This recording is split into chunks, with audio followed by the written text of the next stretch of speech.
What is going on, everybody? Happy Tuesday. Welcome to Glick's House of Music, brought to you by the Nonsensical Network. If you're not already, go ahead and check us out. What are you doing? What are you waiting for? We are everywhere. Facebook, Instagram, X, and TikTok. Shows are live Sunday through Monday on YouTube, and you can listen anytime, any place, wherever you listen to podcasts at. All at the Nonsensical Network, or simply head on over to bio.link/Nonsensical Network. You got all those links there, including a link to our merch store if you're interested in any of that stuff. As Blaze says, spread us all over you. I don't think it's going to stick, but hey, that's what Blaze says. We are here on Glick's House of Music tonight, and as always, we got a kick-ass musician in the building. We have Ms.Katrina Bree hanging out with us, and I got to say, right as she comes up, fantastic cover. and that was a good one. I like that one. and a brave cover, because that's not I wouldn't imagine that's an easy song to do. I mean, yeah, no. And then after, what was crazy about it is this specific venue. It's where all the cool, like all the cool all the musicians that are bigger time in Vegas, they all chill there. It's like the hang. So I chose to have this crazy wild set list, like Heart. I had Scorpions, and like no one like you. I had all these, like Piece of My Heart by Janice. And so by the time I got to that song, which I really love that song, because it's kind of like how my music is. My original is like a little soul, little rock, little blues. And so by the time I got to that song, it just was like, I was nervous. I probably could have sang it better in hindsight, but we delivered. Yeah. It's definitely not an easy song. You guys did a great job. The lineup of songs that you just rattled off, I mean, you were not holding back any punches in that show. You weren't afraid to go for it and just say the hell with it. Let's yeah, my band was like, okay, sure. Yeah, no, you did an amazing job on it. Yeah, thank you. But yeah, sorry, I just brought that in. How you doing tonight? How are things going out there? And you're out in Vegas, correct? Yeah. Yep. We're out here in Vegas. I've lived here like 2.5 years. I love it. It's a great city. All the sports, happening over here. And I'm the house singer for the Aviators, the baseball team out here. So hopefully when we get the A's, I'll be able to sing. But yeah, just a lot. There's always a lot going on in Vegas. It's very difficult. Let me put it this way. It's very difficult if you're trying to be, good and not have any type of like party lifestyle, because it's a lot for everybody. But yeah, Vegas is great. I love it. Yeah, I was good. Are you a big sports fan, or you just digging the scene? Well, I am for like music and all of that, of course, because like the Raiders have a house band out here that play during their games, so there's like a lot of as far as like entertainment and how they intertwine, everything is kind of in the same realm, I would say. Like you could go to a game and you're going to see some musicians, or you can go out to eat and you're most likely going to see a musician somewhere like on your way there, so like playing. So yeah, it's just it's an entertainment town. So, but yeah, I do like sports. I was going to wear my Yankees cap, but I was afraid everyone was going to Since I'm from LA originally, take that shit off. I might have, not to the 5. I might have. I have a. I can't get the TV to connect. Who's your team?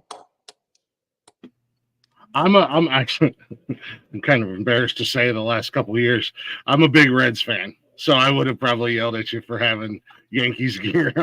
Take it off. I know people who aren't into it. The Yankees fans get it the worst, man. People are like, I could wear literally any other hat, but as soon as I wear the Yankee cap, people are like, either, oh, you're from New York, or you like the Yankees, or me too, or it's like any other teams, like, take it off. But they're getting close to the World Series, so we'll see. That would be cool if it was the Dodgers and the Yankees.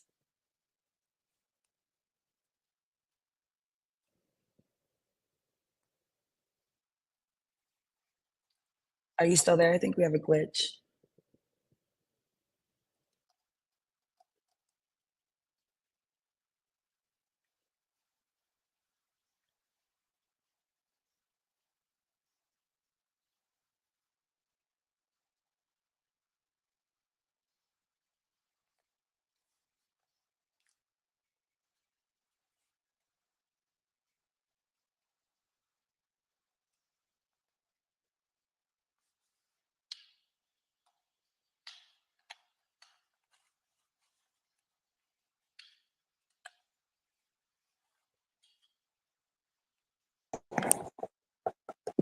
You're back. I apologize. I left you hanging. I do apologize for that. I was right in the middle.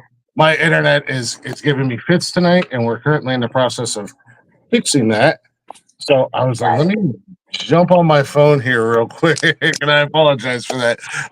It never fails. Every time I have a guest, it's like, hey, let's decide to crap out on you right at the very beginning.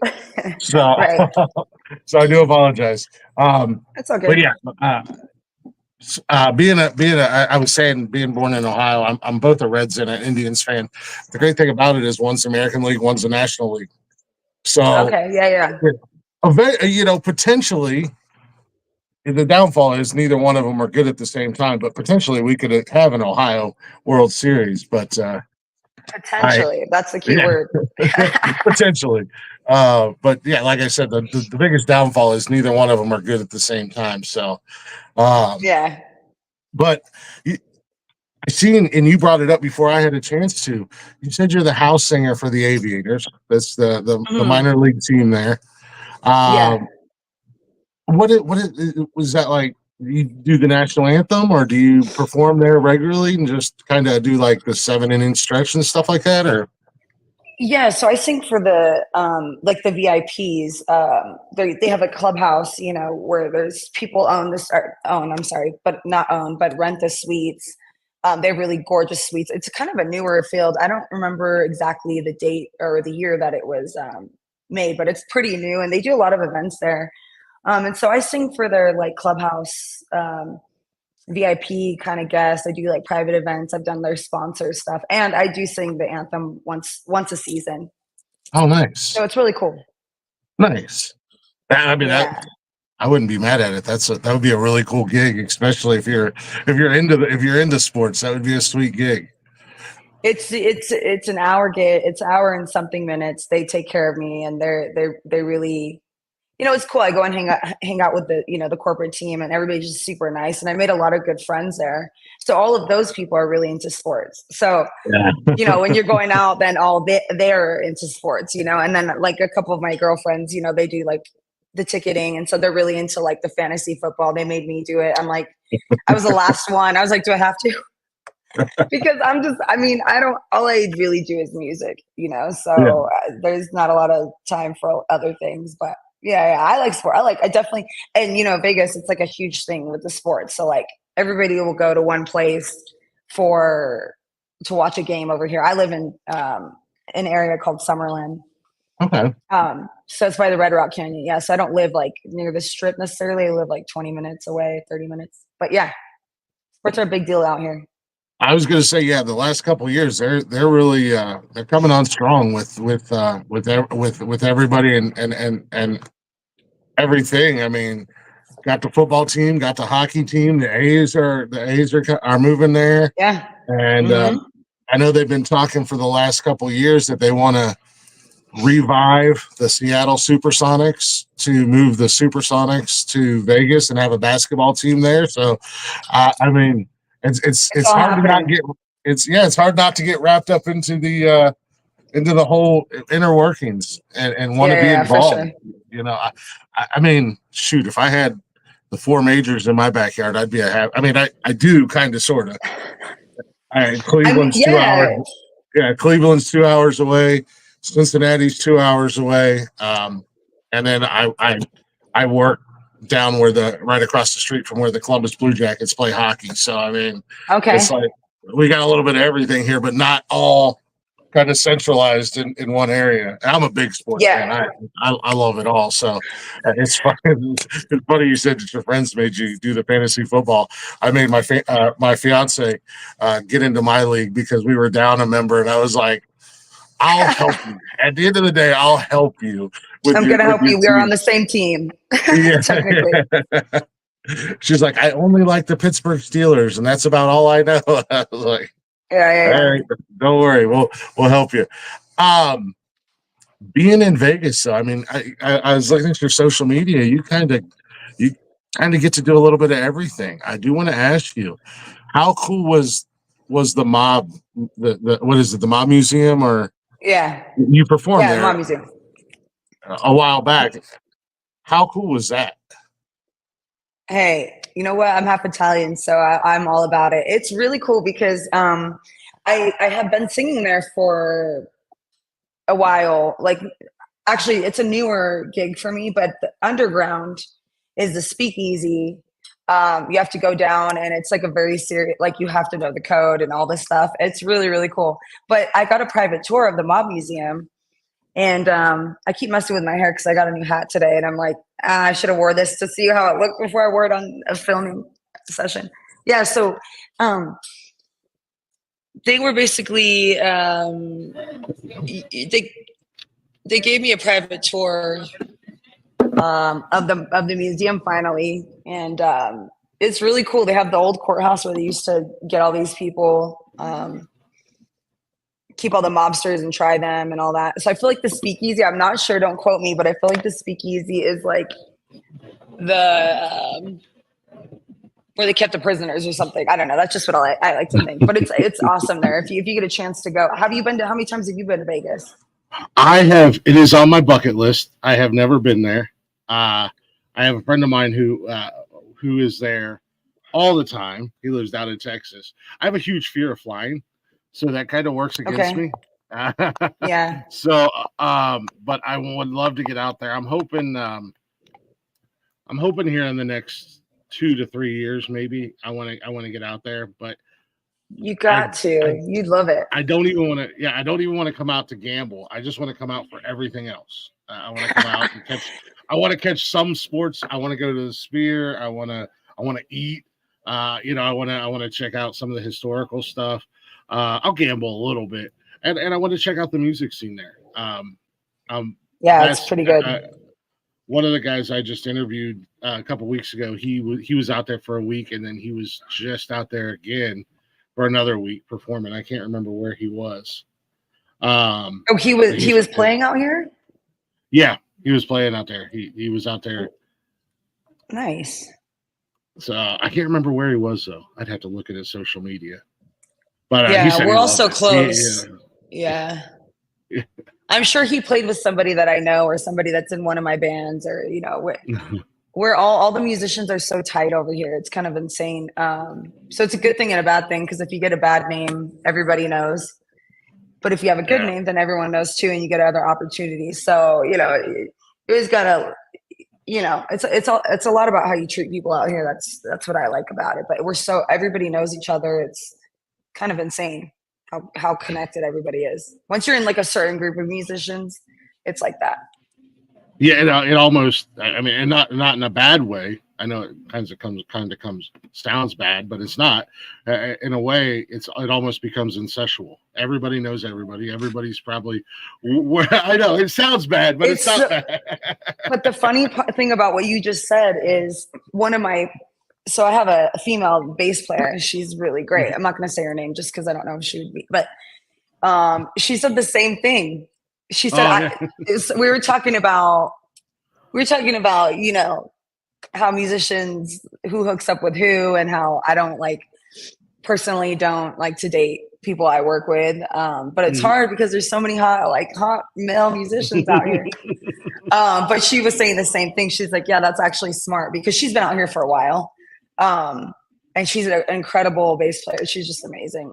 But yeah, she was like, she mentors me a little bit. So she's like, yeah, nice. It's probably better that way. Yeah. No, it is. It's gotta be tough. And, especially, I mean, at the end of the day, there's a lot of attractive people in Vegas, and it's hard not to interact with whether be another musician or some form of entertainer because there's a lot of different things going on. It's kind of like Nashville, everybody is doing something, Except I think we get paid better. I think Vegas musicians get paid more because there's so many shows. And I was just talking to a friend he went to Austin for this. It seemed like a festival, but Dua Lipa was there. So I thought that was kind of weird because, she's a bigger artist. So I was wondering what tour it was, but I don't know. And he was saying the same thing. He's like, I don't think the musicians get paid a lot out here. Like out here in Vegas, we do. So, it's nice that we can all have we don't have, a lot of us don't have side hustles, and not that there's anything wrong with that, but we don't have to because we make a living. And actually the ones that you really want, the musicians, a lot of times they're just doing it for helping you out. If they believe in you, they're going to try to make a way to do it for you. Right. My band really tries to come through for me and do the most they can. But yeah, they're all working all the time. That's almost like the downfall, but it's also a good thing. As a musician, it's like you want you want all the musicians to make money, but it's hard to get some of them done. Yeah, at the end of the day, if you're making money, and you're doing what you enjoy to do, and some of it's crazy too because a lot of these musicians, some that I play with, they play for other big artists when they're in town. And it's just insane to think that you're playing with somebody that So I get a little gassed up about that. That'd be cool. They were just playing with Jason Aldean or something like that. The few days before they're on stage with you or something. I think I actually seriously might know somebody who does play with him. That is hilarious. Yeah. So you know what I mean. It's just kind of it's cool though. It's cool. It's such a great environment. I mean, I moved here from LA in about 2.5 years ago. I think I was telling you that earlier.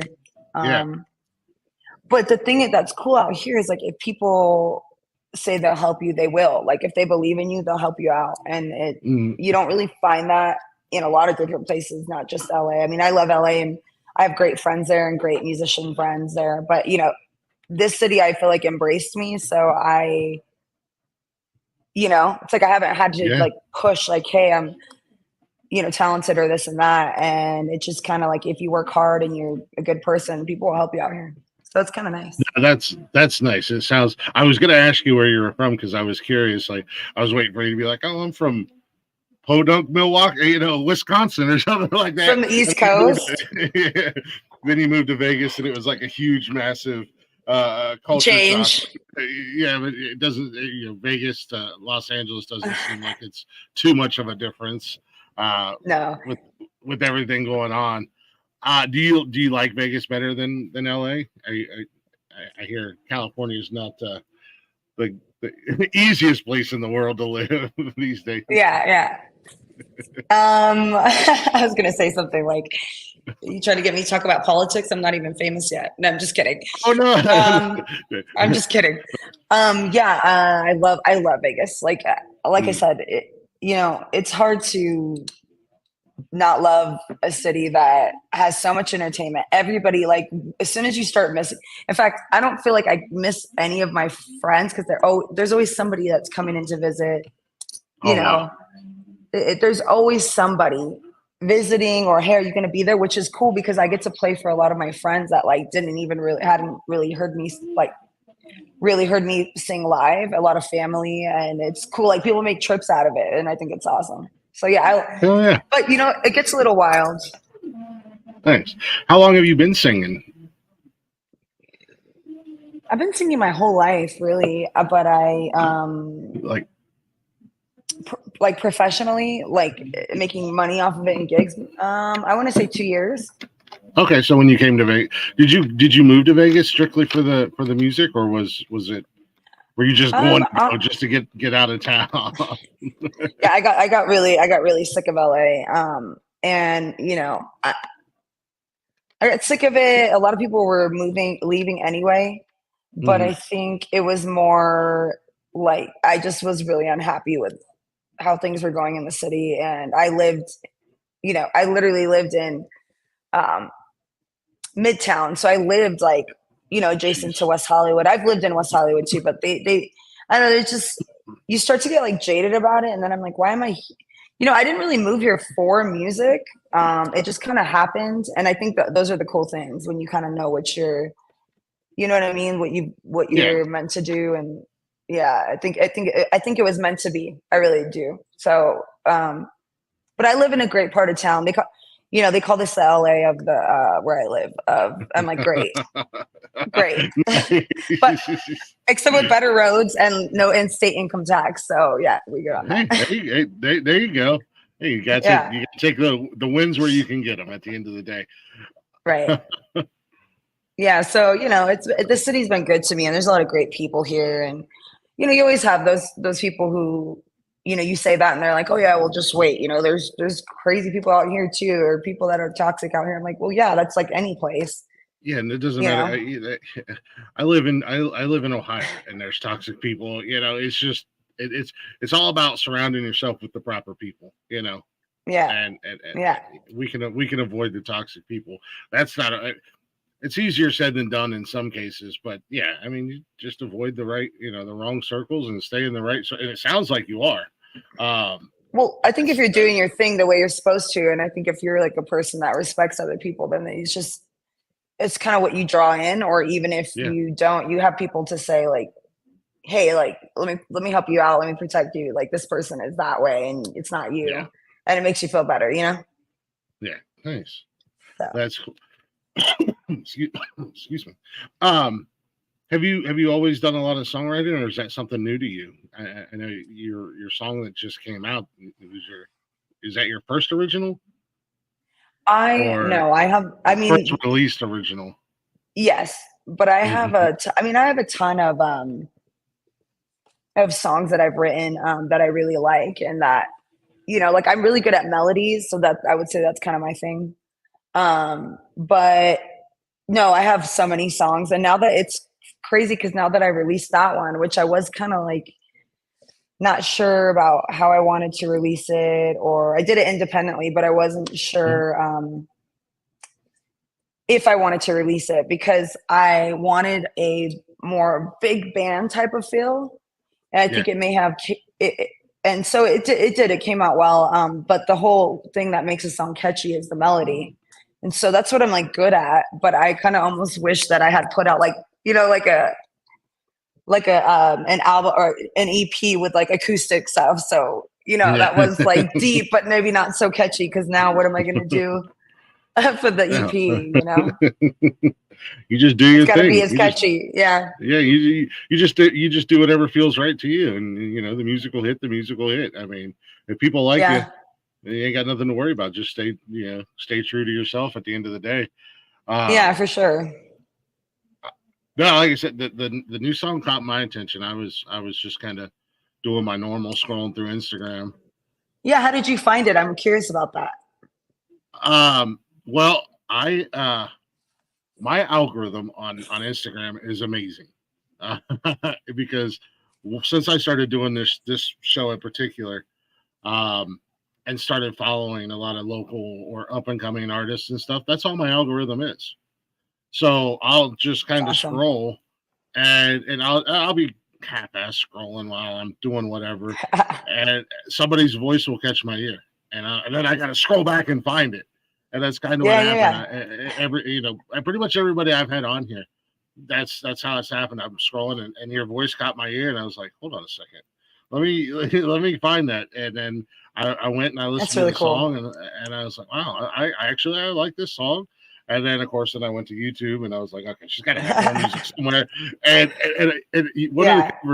one of the covers you did, I would love to see you do a full version of, is Tennessee. What is it? Oh, jeez, I lost my train of thought now.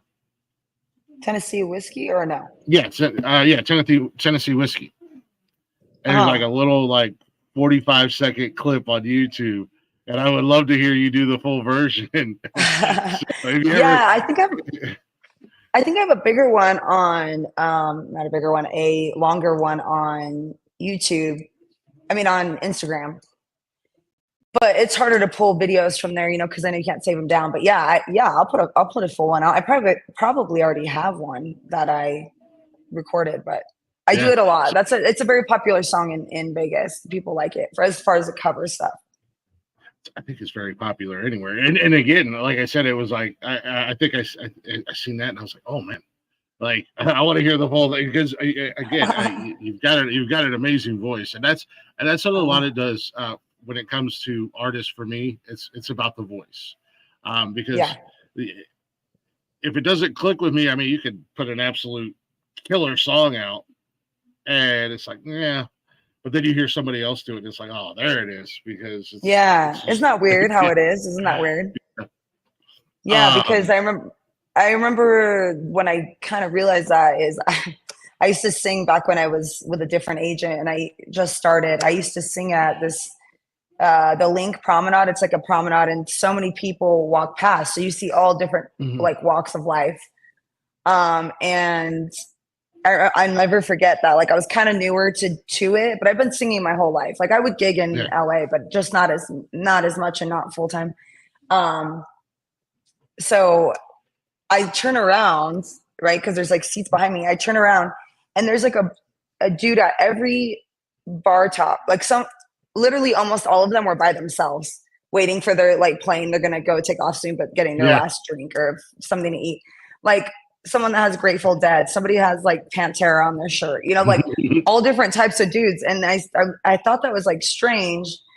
And I kind of don't like it when people make a joke oh, well, it's because you're pretty or because or whatever they say, because I'm that's not why. They talk to me and they tell me, they're I mean, I'm not usually into chicks' voices. Everybody has their preferences. I'm the same. I'll be honest with you. I'm the same way. There's not a lot of female artists that I really like. I have noticed since I started doing this show, there's a lot of upcoming female singers that I really love. But I also think because when a lot of you see these girls on TikTok and YouTube and Instagram, and then as soon as they blow up, they become too manufactured. because they don't have the talent. I don't think a lot of times. Yeah. The new thing is, which drives me crazy, and I'm a country music fan, but I'm just as tough as any man, and it's but I listened to your early stuff, and you're so good, and now you just sound like garbage. You sound like the 50 other girls that got famous on TikTok. Stay true to yourself. Yeah, for sure. No, and I get that too. I think there's always going to be trends. That's what I think. But I believe that if you're talented enough, everybody, it's kind of daunting sometimes because there's some people that want to be famous and that's why they sing. Yeah. But I think it's different if you're not chasing fame. You're just chasing the opportunities to get to have a bigger presence, right? Because you're an artist. Most artists don't want to keep their art tucked away in their closet. They're going to go and try to sell it, or they're going to, take pictures of it and try to see if anybody would display it so they could get just recognition for your art. It's nobody works for free, right? And it's kind of but it is really hard because I think that there's so much, I want to say pollution. I have a friend, she's on TikTok all the time. all the time. And she's older than me, right? So I always tell her, I'm like, and she loves music. Like, she's awesome. She's like one of my best friends here. But I'm like, that's not live, right? And she's like, yeah, it is. And I'm like, no, it's not. And she's like, yeah, look, she's playing it live. And I'm like, no, that's a recorded. This girl even went through the trouble of putting in the piano keys, like noises, a little click, because she was playing a little plastic, Oh, geez. She went as far as to because that part was live. She just overdubbed, she added a different sound to it. It was just ridiculous. I was like, this is not, but because maybe you do sing that good, but maybe you don't. That's not really live. And you can, as an artist, you can tell that that's not a live, but nobody else that, doesn't. So I guess, does it matter? Yeah. No, but does it really matter? Yeah. Yeah, it does. Because that's the thing. I agree with you. The people that are out there that are truly doing it because they love the art, love the music.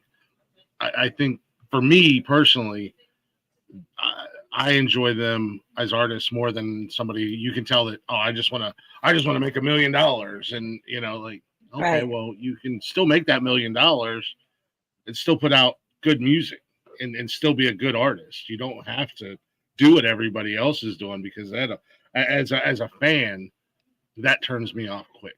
And then artists who will do covers and try to sound just like the original performer, just be yourself. It's not interesting. Yeah. I have a buddy of mine who's a musician, and he did a cover. He does everything, but he did a cover of Teddy Swims song "Lose Control." I love that one. And he did an amazing job. It was more of a rock sound. And then I had Jay Valor on here a couple weeks ago, who's out there playing in Vegas, and he did a cover of it, and it was more country. And I was like, these two, I personally like your guys' versions better. And nothing against Teddy, because Teddy's an amazing musician, right?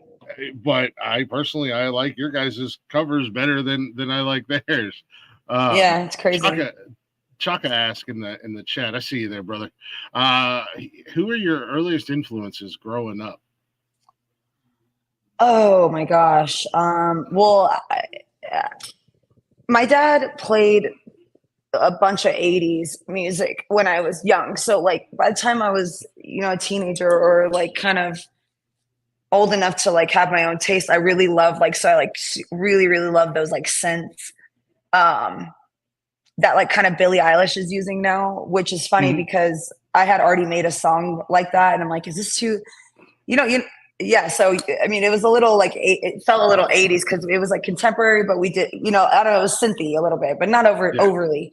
But I loved it's going to be funny because obviously everyone's going to make fun of me, but Christina Aguilera, because she was the one that had the most vocal power, and she was still a pop star where, right next to Britney Spears, and who wasn't, I wouldn't say a powerhouse vocalist.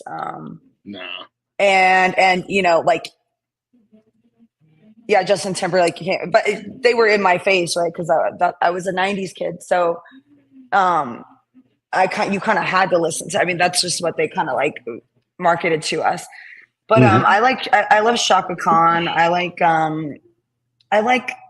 I didn't really care for Fleetwood Mac when I was younger, but my mom's like, you should sing, at karaoke or whatever when I was a kid, you should sing Stevie Nicks. And I'm like, I'm not singing Stevie Nicks. It's so old for me. And it's so crazy that now everybody, as soon as I sing Dreams, everybody turns, right? If I sing any Stevie Nicks, because I have a raspy voice, so.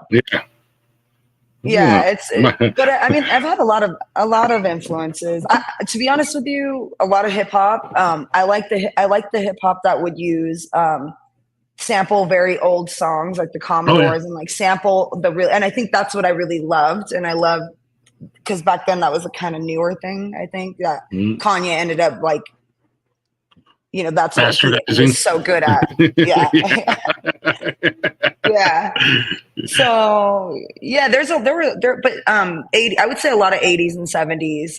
Because my dad would just, you could never call my dad and he's not like, hold on one second and turn down the music, and Yeah. I actually wrote my song. My dad passed in February, and I wrote this song about him because we were like best friends, and I felt like, and he was just a cool dude. My dad was like, I've never met a man like everybody liked my dad. Like, my dad was so charismatic and handsome, and he was like just like sharp, funny, like and I get that from him. And so sometimes I look in the mirror and I see him, and it's like how do I, when I was first grieving him, how do I get past this, or how do I so I kind of wrote that about him. So because he was such a musical influence, it was extremely difficult for me he passed in LA where I'm from. And it was very hard to like listen to, like, we created a playlist for his, his memorial. And it was like, all of a sudden everybody wanted to add, because anybody that knew my dad knew the songs he liked, or he would call you and he would Elvis, like Old Kentucky Rain. I don't even know what the song is. And then I had to go listen and, oh shit, that's a real song. He didn't just make that up, right? He was just a funny dude like that. So yeah, I'm influenced by his influences. So I guess I wish we could ask him, because he put all those on me. Yeah. He had great taste. Sorry for your loss.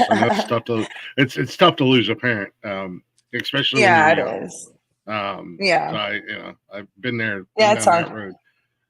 For sure. So he sounds like he had a great taste in music. I love the 80s. I love the 70s music, and I shock a lot of people, so because good. I'm an old school hip hop head, and I love. Oh yeah, okay. Yeah, and I love what was coming out in the 90s. When right around the time I was getting ready to graduate high school, and then just everything that was coming out of the West Coast, the guys that were down south that were doing things that it wasn't until like 5 years, 10 years later, all of a sudden, like Outkast and artists like that really blew up. I'm like, I've been listening to these guys for like 5 years, and everything with all the samples. And the West Coast was good for that, Snoop and Dre and Nate Dogg and Warren G. They would sample the hell out of some classic songs. That's true, but also the reason I wear Yankees, this is so bad. I actually shouldn't say this in front of people. The reason I wear the Yankees, the Yankees cap is because all my favorite rappers were from the East Coast.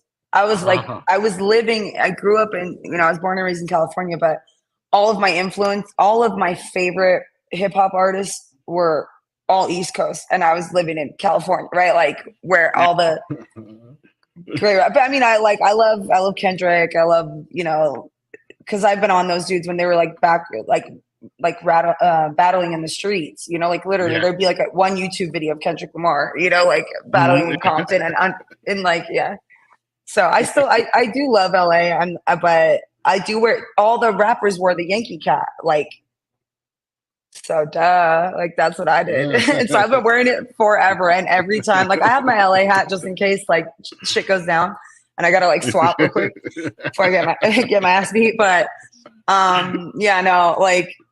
so that's why it's so funny to me when everyone's like, take that shit off. I literally can't go out with a hat and somebody doesn't say something to me. I'm like, dude, it's just who cares? It's my hat. Yeah. Is it really affecting your life? That I know. I can't name one player on the team. So what do you care? No, I'm just kidding. I've only I fell victim of this when they first came out. I've only ever owned one New York Yankees hat in my life. And it was a red one because I was a Limp Bizkit fan. Dude, I went and saw Limp. Yeah, and you're like, and then I burned it after the. I actually had VIP. Oh, so it was so super cool. I think it was at Virgin, which they're changing so many of the hotels. It's kind of, the casinos and hotels are like, I guess Virgin's, I don't know, going to be the Hard Rock, the new, or it was, and then now it's going to be something else. I don't know. It's confusing to me, but he was really good. And I swear I've never seen so many red hats like backward. Like I'm like, is this Halloween? Like, I'm so confused. Why is everyone dressed like him? Like, if I go to see Gwen Stefani, for instance, which I have, I'm not going to be wearing a lookalike. I know that some people do that, well, but they like, do that for Taylor. They do that for Taylor Swift. It's mind boggling. I never dressed like him because I was from Podunk, Ohio. I grew up in the country. I'm a country bumpkin, but I had the red hat, and it did stand out because like when they were big, we went to, oh Lord, what was it? I can't even remember the name of the tour, but it was them and Stained and God, I can't remember half the bands that were there. Korn, I know it's and I'm like, I love the music, but I don't dress like these guys. I've got Wranglers and cowboy boots on, and just like a like a plain white T-shirt, but I got my red ball cap on backward. yeah, for sure, yeah. But they were good. I mean, you know, say what you will. Yeah, I was a douchebag that went out and bought a red New York Yankees hat because of Fred Durst, but they were good, man. They made good music. Say what you want about Fred Durst or anything like that. The music was good at the end of the day. I agree with you. Yeah, for sure. Yeah, no, but it was just funny to see all these like dudes. Because you would think that they would say to each other, yeah, we're going to wear the same exact outfit, you know, because you're dudes. Like, yeah. I don't even like matching and I'm a chick, you know, like if my friends are like, let's wear matching, like, unless it's something special for somebody, but like, yeah, I'm not going to go out of my way, but just a sea of red hats every backwards. And like, I don't know, whatever else he wears, a big white t-shirt. What is he? What's his style? Like a t-shirt and khaki pants or something like that. I don't know what he's doing nowadays. Now he's got like the white hair and the white beard, and I don't know what he's doing. Well, you know what was weird? When I went to see him, I saw the girl that opened for him. If I'm not mistaken, she was like a death metal, like it was a weird type of, I wasn't expecting that. It wasn't like some other hip hop, like, you know, it was like some like chick that was like a serious, like sounded like a real death metal, not like a wannabe death metal, like a real death metal. And I was like, really? Like to open for Limp Bizkit? But hey, like, you know what? That's awesome. I mean, who would turn down? It just didn't seem to fit, I guess, his aesthetic. Yeah, I think, you know, their music was, and Limp Bizkit's music was so weird because you would hear them do a song with the Wu-Tang Clan and then turn around and do a song with Korn, which, you know, Korn was considered a heavy metal band. And it's just like, and all on the same album. So they just kind of just did whatever made them happy, I guess. Yeah. They were all over the place. But I mean, good for him, you know, giving artists like, you know, a chance to perform with you is awesome. Yeah, no. You know, when you're really at that stature. Yeah. I love when the big names come, like when they come to town, like the big artists, when they come to town and they'll have one or two local bands open up. Mm-hmm. I think that's really cool because you've already got a packed house and then you're introducing this house to people that they may never have heard of before, and then all of a sudden, you know, these bands or these artists are playing, you know, the Big Dog Room or whatever down at Nationwide Arena, and before they would play in front of 10 people, and now all of a sudden there's 100 people in there because they saw them at a Limp Bizkit concert or something. Yeah, and no, exactly, and that's how like. That's the difference what we were talking about before between blowing up on like a TikTok because of one video or something. It's like people shouldn't, in my opinion, you shouldn't aspire to blow up that way. I mean, that you should just, because the people that are getting put on these tours, like you're just saying he did with the local bands, those are usually the people that deserve it, that have worked really hard, that are really trying to, like, they're making real music for real people. Not to say social media is bad or TikTok is bad or whatever for, you know, that's how you found me, right? IG, but I just don't to strive to be like a one hit, like, you know, to get your one hit. It just, I feel like it's exhausting, but maybe some people like it. I mean, I personally, I find the social stuff like really exhausting sometimes, like just because it's another it's job. it's very tiring. I can agree with you. I do everything here. Yeah. Excuse me, and Unless that's what you for do, like what you do. This is, it's you can enjoy this part, but yeah, it's yeah, it's social tedious. media is exhausting, and I'll admit I'm not very good at it. I slack a little bit, but it's just like, and I try to I'm trying to get away from TikTok, but every time I try to get away from TikTok, somebody pulls me back Pulls you in, and back I'm like, in. yeah. And I'll constantly get friends that are like, "Oh, hey, check this guy out." I'm like, "All right," and then I'll go and I'm like, "Well, send me his info, or check this person out," and they send me their Yeah. info, and it's just they're just ticked, and I'm like, I don't know because then they don't have anything else, like they don't have any substance. It's just them on Right. TikTok doing which nothing against doing somebody else's song, but you blew up by doing somebody else's song, and now you're just on repeat. You're doing the same Yeah. thing. You're doing the same song. You have no substance. Like, yeah, you Right. sound great, but what else can you do? Do you write songs? Yeah. Do you have Yeah. originals, or whatever? But I love Instagram because the people who are the artists who are on Instagram and use Instagram on a regular basis, you get so much stuff. And yeah, it's like Yeah. 1 minute It's more snippet, of but that it deeper forces you. stuff sometimes. Yeah. Yeah, but it forces you to go find them on Spotify or YouTube, and then be like, all right, now you've got a catalog of stuff. Let me see what else you're doing, and see what Right. else is going on. Um, but yeah, no, social media is it's a necessary evil Exactly. if you're doing some kind of entertainment. You have We're to. Yeah. doing You have to utilize it. I yeah, mean, if I had, since I've been singing here, I think I probably got my following up, to, I would say like even 1,000. I think when I moved here, I literally didn't care. And I had like 700 followers and I was like, ew, whatever, social media. And then yeah, it clicked in my head, like, this is a disadvantage for me not to, like, I should, I need to do it. So mhm, now I have like, I don't know, almost 2,300 or whatever, but like organically, but like if I yeah, actually avidly tried, which I'm going to, I have a whole like marketing thing. Like once I put my yeah, song out, then I had investors, I had people giving me like even thousands. Um, just people who believe in me and really want to hear after it's okay, so you are yeah, a real artist because you yeah, talk and talk and talk and talk and talk. But I was talking and walking. I was doing yeah, both. I was being so picky that I was like, you know what? This is as good as it's gonna get. And I don't care how good the song is. That's how every artist is.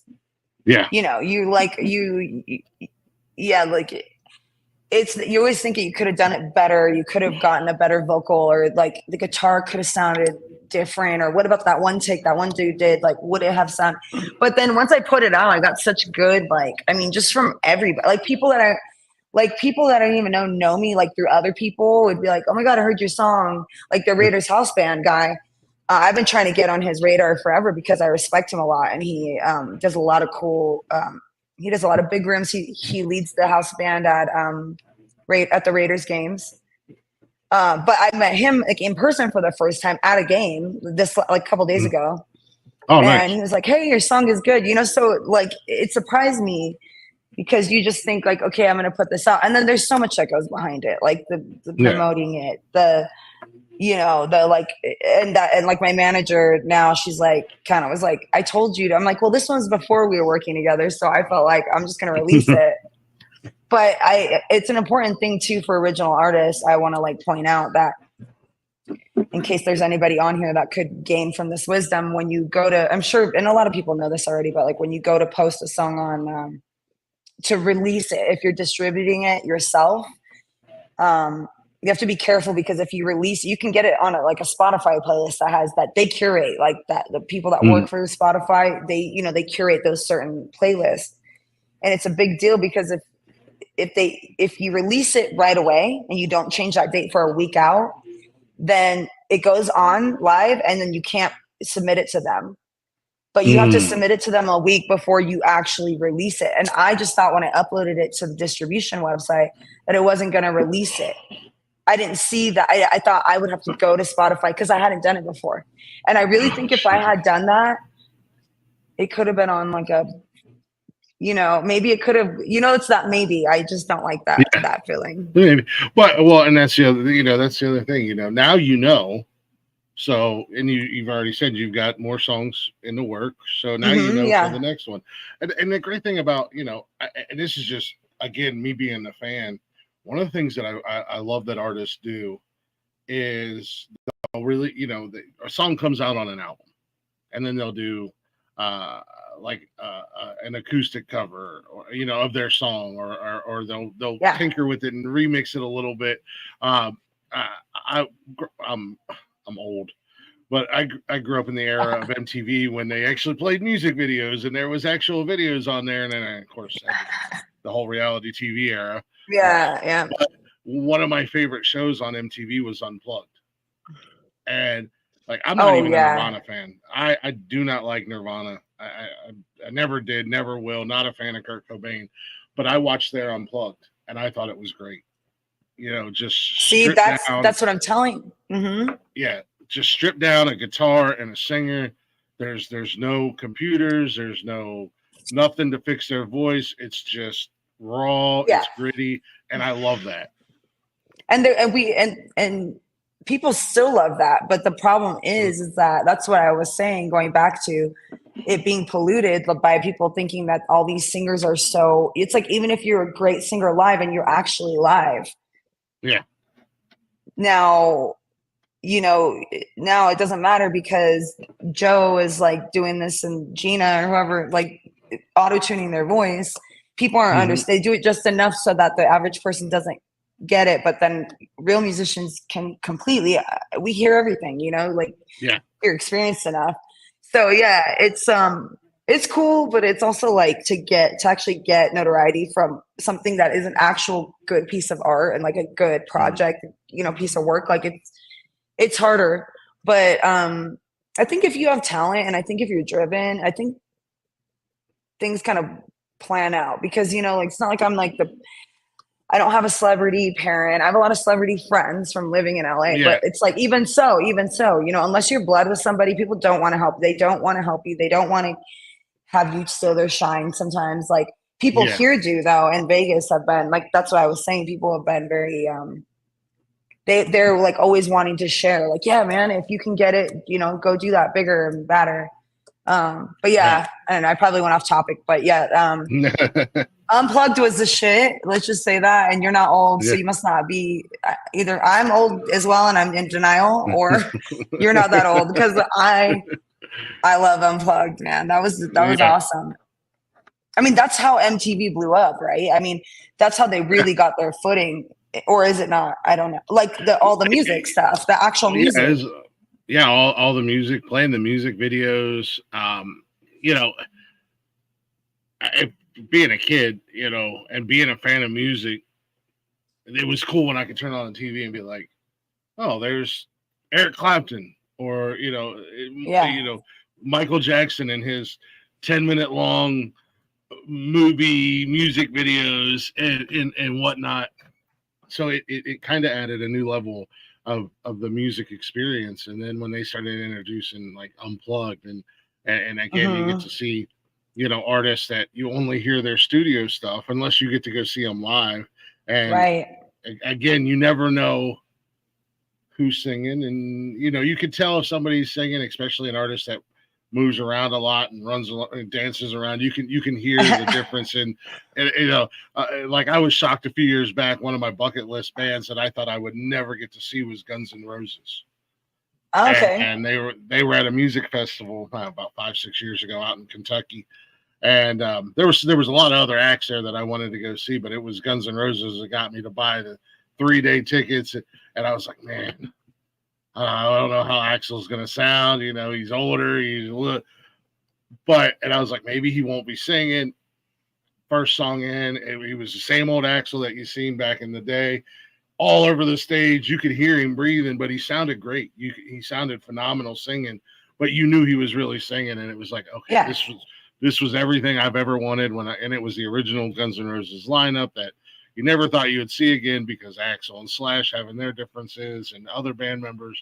But it was just like, this is everything I wanted it to be as a kid, and here I am now as a full-grown adult, and I'm like flash forward back to my teenage years watching one of my favorite bands growing up, and they sound phenomenal. So yeah, it's a different level, you know. And then MTV, like I said, they just went way off the rails with freaking the I don't even remember the name of the show. What is it? Oh my gosh. The Jersey Shore, Real World, and Road Rules. Yeah, that's it. Yeah, that's it. Real World. Yeah. Now we're gonna make a bunch of 13-year-old little girls who are pregnant famous, and then we're gonna glorify teenage pregnancy, and it's just like, oh god. Okay, MTV, you're done. You done went off. Then the Kardashians came through and just cleaned up, man. They took. Don't even get me started on the Kardashians. Yeah. I have opinions about how that entire family became famous, and not very nice opinions on a certain videotape that came out that really made them famous. Yeah. Like, it's wild, right? Like, it's wild how some people gain notoriety and fame, and like why you do it, and for me, those things are. I mean, I kind of feel like I'm a very like old soul, so I'm not like a prude or anything. I'm just like, because I have a mouth, okay, and I'm very like, I joke around a lot. If I really know you, like all my guy friends are like, damn, you are like way too quick. I can't keep up. But I'm kind of old school in the way that I don't particularly want to, like, I take my reputation seriously. I guess that's probably the best way to say it. Where there are a lot of women and men that don't care. It's like, whatever, as long as I can get it. And sometimes I wonder if that's like, should I, would it be better if I could just, I don't know, for instance, have a sugar daddy? Like, if I could even get myself to be that type of person, which I couldn't, because I'm not that like slick in those ways, but with men, but like, I don't know, but so I don't know if it's like take my reputation seriously, where I don't want to be known for my own self, not for other people. Like, I don't want to be someone to say, well, she slept her way to the top, or like there's some famous people who have admitted that, women. And I'm like, how could you, then how do you know if you're talented? How do you know that you're there because you are actually talented? That would just like daunt me. I don't know. Yeah. I take myself too serious, but. No, we live in a society where there's no shame anymore at the end of the day. And it's all about the views and the clicks, man. It's like there's been some female athletes or actors or whatever, comedians or whatever, and it's like, oh yeah, I like them, and then you find out, they nothing against, if you want to have an OnlyFans, have an OnlyFans, but then they come to find out, well, the only reason you're doing this stand-up special is because you were doing things with produce on your OnlyFans that really you should have kept to yourself at the end of the day. Oh my god! Wait, I need to know who this is now. No, it's nobody in particular. I'm just saying. Oh, that's funny. Then I was like, is he serious? Yeah, no, nobody in particular. Just like the whole Kim Kardashian thing. The whole reason she got famous was because she did it. Her mom recorded a sex tape with Brandy's less talented, less famous little brother, and it's just like, it wasn't that great though at the end of the day. Like, you're like, I watched it like 10 times just to make sure I was right. Well, no, but I mean, I think I have a few. I have to be careful in what I say. I have a few friends that are, some would call famous. They're famous. And I've heard some story, and I have some friends that could have easily been famous as far as like well-known. I hate the whole famous could have been famous, but was already there and has told me stories. And and from living in LA, there's some weird workings. There's a lot of bizarre, like look at Diddy, whole thing with Diddy. There's a lot of bizarre, and I have friends that would go to those white party, those You know, I have friends that like girlfriends that were just innocently thought that they were going to Diddy's party through, somebody they knew that were like owned the club or whatever. And there's a lot of bizarre stuff that like everybody's like, there's no way I mean, we don't have proof. And I was already in my head thinking, if they already know that, if they already have this type of information, it's fully believable if you've met some of these people.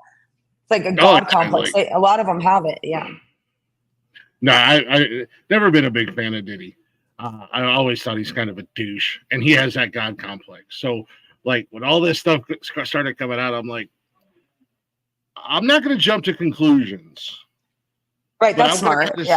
I'm gonna kind of sit back, but I mean, there's a lot of things and a lot of people that real quick started jumping ship, and it's like there might be some truth behind some of this stuff. But now the more and more info that's coming out, it's just like, okay, Diddy, you are screwed. Diddy is done.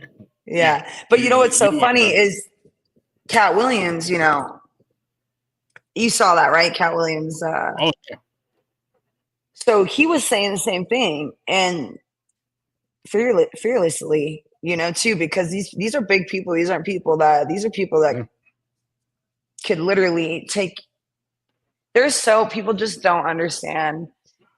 So it's like when people chase fame, it's like, but you don't, if you're not okay with, because I have a friend that literally it's the most bizarre story, and I believe him. He is the most honest person. And would never like tell a lie, never says anything bad about people. Even if he knows that person, like he'll never talk shit about anybody unless you ask him for advice. It's kind of like a big brother to me. So, and he has so anyways, I'm not going to get into it, but there are bizarre stories out there where, I mean, it's not really bizarre though when you see it, and then it's like, oh, I guess that exists. So yeah, I mean, and I think the people that, you know, pass away from being famous and can't handle it, so they start doing drugs and alcohol, because that's a big thing. I think those are the people that are kind of, you know, they weren't chasing fame. It happened to them. And like, once you're famous, you can never become unfamous. Like, there's no way to ever shut that off, unless, even if you fall out, people are still going to treat you a certain way or come after you. I've been close to people like this, so I know it firsthand, you know. There's a lot of problems that come with that. And so I don't know. So it's a weird music industry has a lot of different aspects of it. But. Oh yeah. The entertainment industry is wild, you know, and like I said, you know, some of the things, some people will do whatever it takes. Other people, you know, they're like, you know what? I'll do it on my own accord. You know, you said, you're not a prude, but you're not out there trying to get a sugar daddy or anything like that. Yeah, well, music. Like, music to me is like it's very. I mean, I'm not a super religious person, but it's a very spiritual thing for me. Like it's like, I don't want anyone in that area. That's for me. Like, you know, like I sing from my heart. Like, I deliver emotion, believable when I sing. It might not be perfect, like that Lenny Kravitz one. Like, my voice was already fucked up from the night before. I had like 4 gigs in a row, which I don't really do that often because it's not good for me. But my voice, and but it's like, it's believable, you know. And like my showmanship, I'm still working on some of those things, because I get like, I was nervous because there are a lot of my, like, you know, the whole shoulder thing. I'm like, why do I move my shoulders? Like, I'm gonna take that video down as soon as we're done. I'm just kidding. But that's what I'm saying. It's like, I like that believable thing, you know, like I'm not a Vegas performer, and I have a lot of talented friends that are. I'm just not, I don't have that. Like, I'm not going to run up and down a stage and like hold a snake and like do like, while I sing. I just I don't know if I'm lazy or I'm just, it's genuine and authentic, you know. It's not, and I think a lot of times the people who are doing all the extracurricular stuff and the snakes and swinging from the ceiling, like, why are you doing all that? You know, just you know, sing your songs, dance around stage, whatever you're comfortable. But what are you making up for? Yeah, exactly. What are you severely overcompensating for here? You know, that's why I drive a big truck. You know, I do actually. you know what? I say it all the time. When my youngest one graduates, I'm buying a brand new. I already know the truck I want. It's a big 2500 Chevy, and it'll be lifted. It is 4x4, and on the back window, Hell I see yeah. I'm gonna put on the back. Yes, I'm overcompensating. You know, just so I you love know, that. I this love, is my little gift to myself. Once my three kids are raised and grown and graduated I high love that. school and That's doing their thing, hilarious. like yeah, You know how many people are gonna be taking pictures of your truck and posting them on social? Like, look at this guy's truck. But I do drive a Chevy. I like Chevys a lot. nice. Yeah, Chevys are I dope. I've never been like uh super brand loyal. Growing up, I only ever had Fords, and Hmm.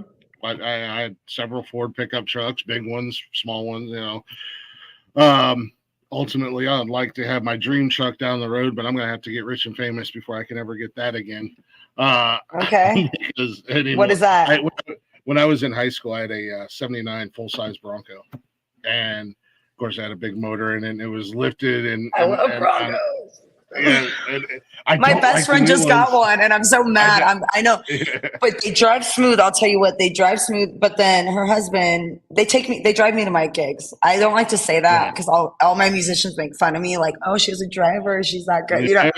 And I'm like, yeah, I am that damn good. Thank you. But they're my friends. They're actually like but they own businesses. They don't have to like get up and go to work, but like Yeah. they can come to my shows late and like whatever. And they're just really great people, especially after my dad passed. But like my friend got a Bronco, a red one, like a cherry, which I love red. It's like my favorite color. Yeah. So immediately her husband is like, we're gonna throw some wheels on that. I mean, the thing is gonna be the fucking wheel. And then she's like, why do men always have to overcompensate? I swear it's fine as it is. Like they got like the top level one, like the most. Yeah. It's so like luxurious and stuff. But I know what you mean. There's a girl here. She has a one that's all decked out in Raiders. It's black and Oh, matte and jeez. silver. Oh, it's so sick. I bet it And looks. a Oh, vintage one. nice. Yeah. Yeah, no, I had one when I was in high school, and I fell in love with it. But I was dumb. I was a 16-year-old stupid kid, and I wound up tearing it up. But I had a big engine, and it was lifted, and it was loud, and it What was color just was it? What color? unnecessary. It was the original Ford blue, so it was like not a light blue, but not a dark blue. It was like somewhere in between. Yeah. Oh my And gosh. it had a black removable top. The interior was all blue. The interior was actually ugly, but it was the original interior, so I loved it. So, Yeah. Dude, that's but so sick. I love Broncos. I want Yeah. another one just like it one day. But I'll be happy. So now And you, it wasn't until yeah, go God, ahead. Well, now you're gonna it have to pay wasn't until 150,000. I know. Trust me, I looked at one completely redone, the year I want and everything, and it was like 130, 140,000. I was like, geez, Yeah. I gotta hit the lottery or something, maybe I'll there's help you something in out. that OnlyFans business. When I make it big, I'll come back for you. Don't worry. I appreciate that. I'll be here. I'll be like, hey, No. where's my where's my chick at? No, Remember what you no, said? yeah. I have it recorded. No, no. Oh But shit. Yep. several years back, I got my first Chevy, and I'm a bigger guy. Height wise, the guys on the network tease me and call me a Sasquatch. But I was driving a Ford pickup an hour either way, and I was spending and this has been, geez Louise, how old's my daughter? 19. It was about 17, 18 years ago. And I was spending about $200 a week in gas. And I was like, I love my truck. Don't get me wrong, but I got to get something. So I kept my truck. It was an older one. So I had that, but I went out and bought a brand new Chevy Malibu, and I fell in love with it because I didn't think I'd be able to get comfortable in it, but I was so comfortable, and it great on gas. Yeah. Oh So yeah. and I had that for a little while, and then the unfortunate downside of marriage is the divorce. And I went through a divorce a few years back, and I bought a brand new Chevy Cruze, which everybody made fun of me. They're like, dude, what are you doing? There's no way you're comfortable in that car. And I love that little Chevy Cruze. I thought it was the greatest thing in the world. And I just upgraded it a couple years ago for an Equinox. Now they make fun of me because I drive a mom mobile, but I'm like, They're gonna make fun of you no matter what. It seems like. well, like I still drive an hour to work every day, and it's Yeah. an SUV with a like I get the same gas mileage in it that I got in my Cruise. So I sorry, have you seen gas prices these days? I'm not spending $200 a tank just to drive a 4x4 pickup truck. Like you're out of your Yeah, mind. you don't have to tell me twice. I know exactly. My truck is just. I think there's an actual lawsuit with Chevy right now because with the Silverados like I have, mine's like my dad owned an asphalt company growing up with my uncle. So my uncle gave me his truck. And they took very good care of their trucks because they owned like 40 or 50 of them for all their foremen and all that. It was a pretty big asphalt company. Like they're still known in California as one of the Nice. But yeah, like the trucks are so, and I guess they did something where like even my truck in the certain year that it was made, it eats up like fuel like crazy. So they have a big lawsuit because it's like almost like, I don't know how that happens, but yeah, they're like, it's a big one too. It's not like we'll give you $15 as a class settlement. It's like $2,500. Yeah. Something like that. One of those. I just got one of those checks for something. I don't even remember what it was. It was for like $10, and I was like, "What is this?" AT&T or something. Yeah, I was like, "What am I gonna do with this?" It's still sitting on the counter. Like, right? It's like it's not worth the effort. Yeah, no, I imagine that you probably get some of the same looks that I would get when I would get out of my little Cruise, big old giant getting out of a Cruise and then seeing you jump out of a big old truck. What the hell? Dude, all the musicians, which are a lot of them are male. They're always like, you drive a truck? Oh, you drive a big truck. Okay, cool. We know Katrina and her truck. So like everybody's but I drive a few different cars. Like I borrow my friends, the ones I was telling you about that got the Bronco. They have like 8 cars. And right now I'm driving their daughter's Charger. Nice.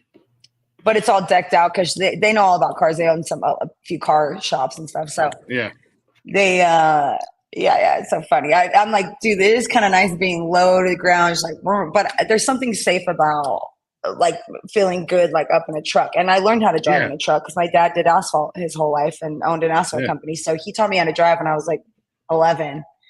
Nice. Sitting on his lap, and then eventually I knew how to drive by the time I was like 13. A truck too. And I knew how to like back a truck into like with a trailer to get a boat out. I knew how to do all that. He'd be like, get in there and do it. I'd be like, I'm scared.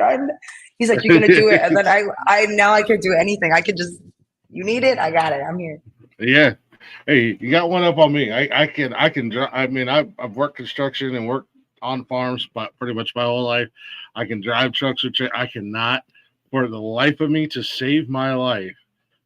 And I'm 43 years old, cannot back a truck and trailer up. My fiance makes fun of me. She's like, I can do it. I'm like, great. If we're ever in a situation, I have no shame. I have swallowed that pride pill a long time ago. You know what? I don't care if you're male, female, child, a dog. If you can back this stupid truck and trailer up, do it, because I don't want to mess with it. Yeah, like I'm not gonna screw everything up. Yeah, I know. And my dad is super impatient, so he's like, "Get up there, do it," and I'm like, "I just need a minute to make sure." And he's like, "No, you don't. Just do it." Oh my gosh, tough love. I used to work for my uncle. We ran heavy equipment and stuff, and when we built the shop, I was like, "Hey, can we build a back entrance so I can just pull around with the trailer?" He's like, "Just back it up." I'm like, "No." You're like, "Okay, I'm gonna." Right. Yeah, no, I feel you. It's not easy, and actually, I say that now, but I haven't done it in a couple of years. Yeah. So. Is it something you remember to do? Is it like riding a bicycle? I don't know. Hopefully. Yeah, it seems like anybody who can do it can just you could just do it. My dad's a truck driver. He's been a truck driver my whole life, and it amazes me sometimes watching him back that truck with a trailer. He put it like it's not gonna fit there in between 2 other trailers or a building and I'm like, That's not gonna fit there. He's just straight. I would have hit the building. I would have hit the other trailers around. I mean, you would have, you would have had a huge lawsuit on your hands. Yeah, I would have just left the trailer in the yard and let the yard dog come and get it. Like, here, you do it. This is what you get paid to do. Yeah. I dropped it off. Yeah, it's not an easy thing. It's definitely not. But yeah, those truck drivers, I don't know how they do it because I cut them off all the time. And I'm just kidding. I get annoyed driving in Vegas because they can drive in the fast lane. They can drive in any lane. And it's like that, those 2 lanes that on the 15 that go into California, it's like such a pain in the ass. Anytime you want to drive, it's just, but it's not really their fault because it's not their fault. They're just doing their job. But it's like some of them they'll just like swerve right out in front of you. I'm like, really? But I'm not allowed to do that to you because I'm, But the rules don't apply to them. It's like I catch. They're like, this is my. I catch hell because I have a stance about like I love motorcycles, want to get one, but all the stickers I see, look twice, save a life. No, and like I understand that, but there's a lot of people on motorcycles that drive like assholes.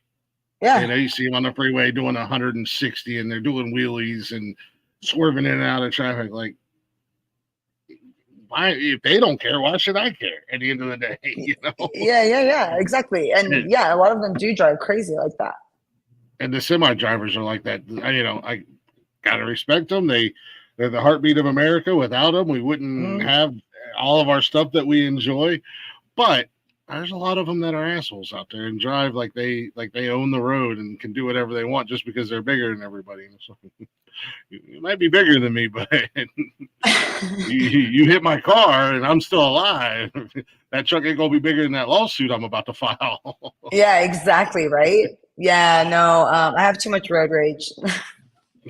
I'm not that bad, but I like my friends make fun of me because I'll say, I'm like, oh, it's fucking Californian. And they're like, aren't you from California? I'm like, yeah, I guess that's true. Fucking on their phone, this freaking girl. Like, I don't flip people off. I'm too scared because you never know how people are. I have to be better about not flipping people off because so you flip people off. I have the worst road rage and I live in a state where it is an open carry state. And we also it is non-permitted concealed carry. We have stand your ground. We have all like we're basically the Florida of the North up in Ohio at the end of the day.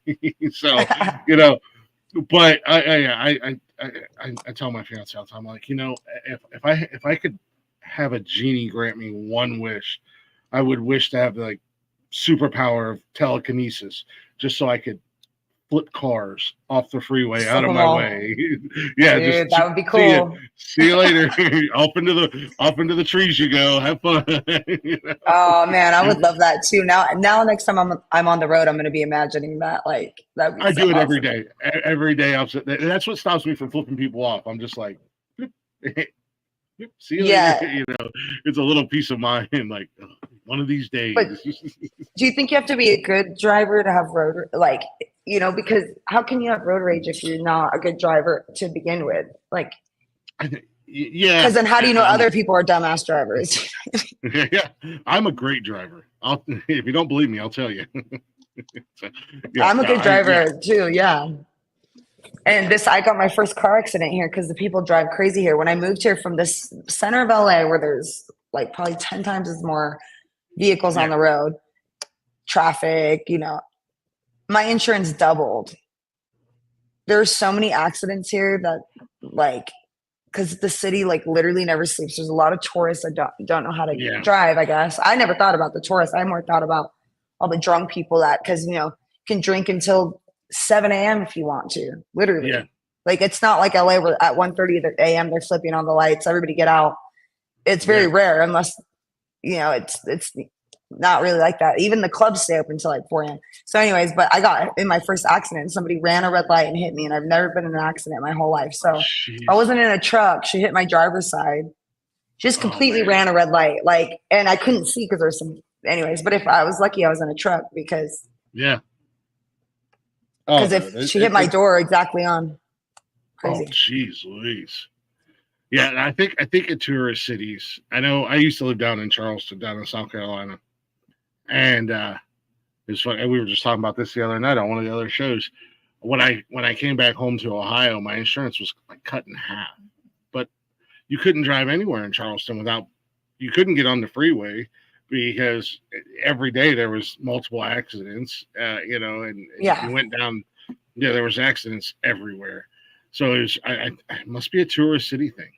Like when you get a bunch of and Charleston's also a transplant city, so there's a lot of people that move there from all over the country because of there's 2, 3 military. We have the Air Force Base, a Navy base, right. and then the Coast Guard. The Coast Guard has their thing, and then Boeing's down there. Like Boeing's big factory is down there. So you get a lot of transplants, So you have all those combinations of. Well, this is how we drive in New York. And this is how we drive in Ohio. Well, this is how we drive in South Carolina. Yeah, exactly. I think that's what's happening here. Yep. Yeah. Like a whole bumper car. It's basically taking your life in your own hands, risking your life every day just to go to work. But I came home and it was just like my insurance was cut in half. And I was like, it's wild. Yeah. Why does this doesn't make it make sense to me. Progressive man. Like, I don't know what's going on here.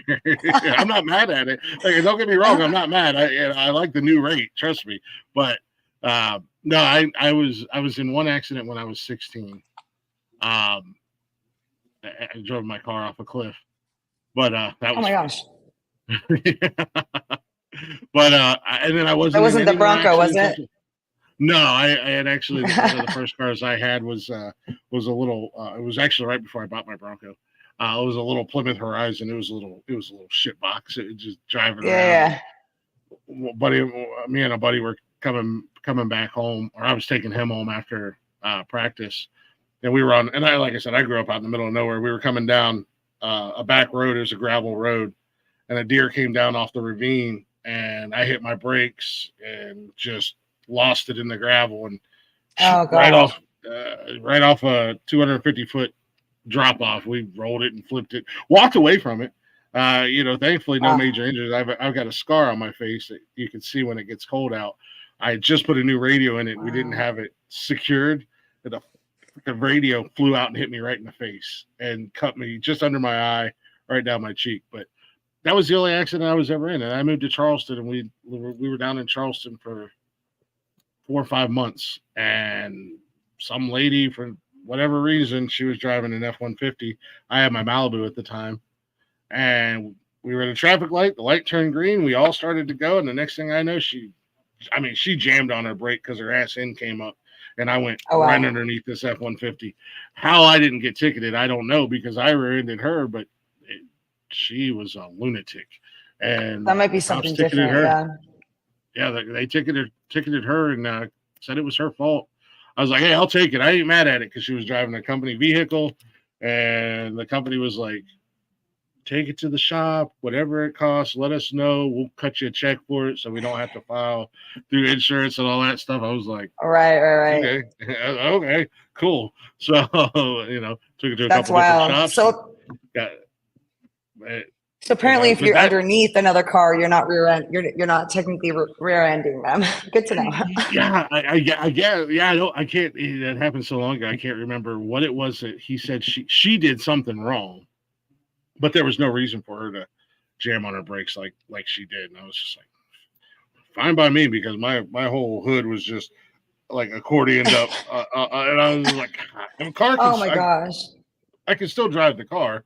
I just went home and basically jumped on the hood and smashed it down the best I could, and oh my god, the car around while I was trying to get it fixed. But I, shout out to the company that owned the truck, because I sent them an estimate, and they said you can come pick up a check this afternoon and get it in the shop, and they asked me how much a rental was going to cost and everything like that, and I was like, I don't know, I'll go find out. So I went up. You're like, give me the most expensive. Yeah, I want to drive around, Yeah, I want Bentley. Actually, I had a guy from Canada hit me when I was moving back home to Ohio, in my cruise, We were on the freeway in West Virginia, and he hit me right down the passenger side. He was merging and didn't look, and just bang, bounce.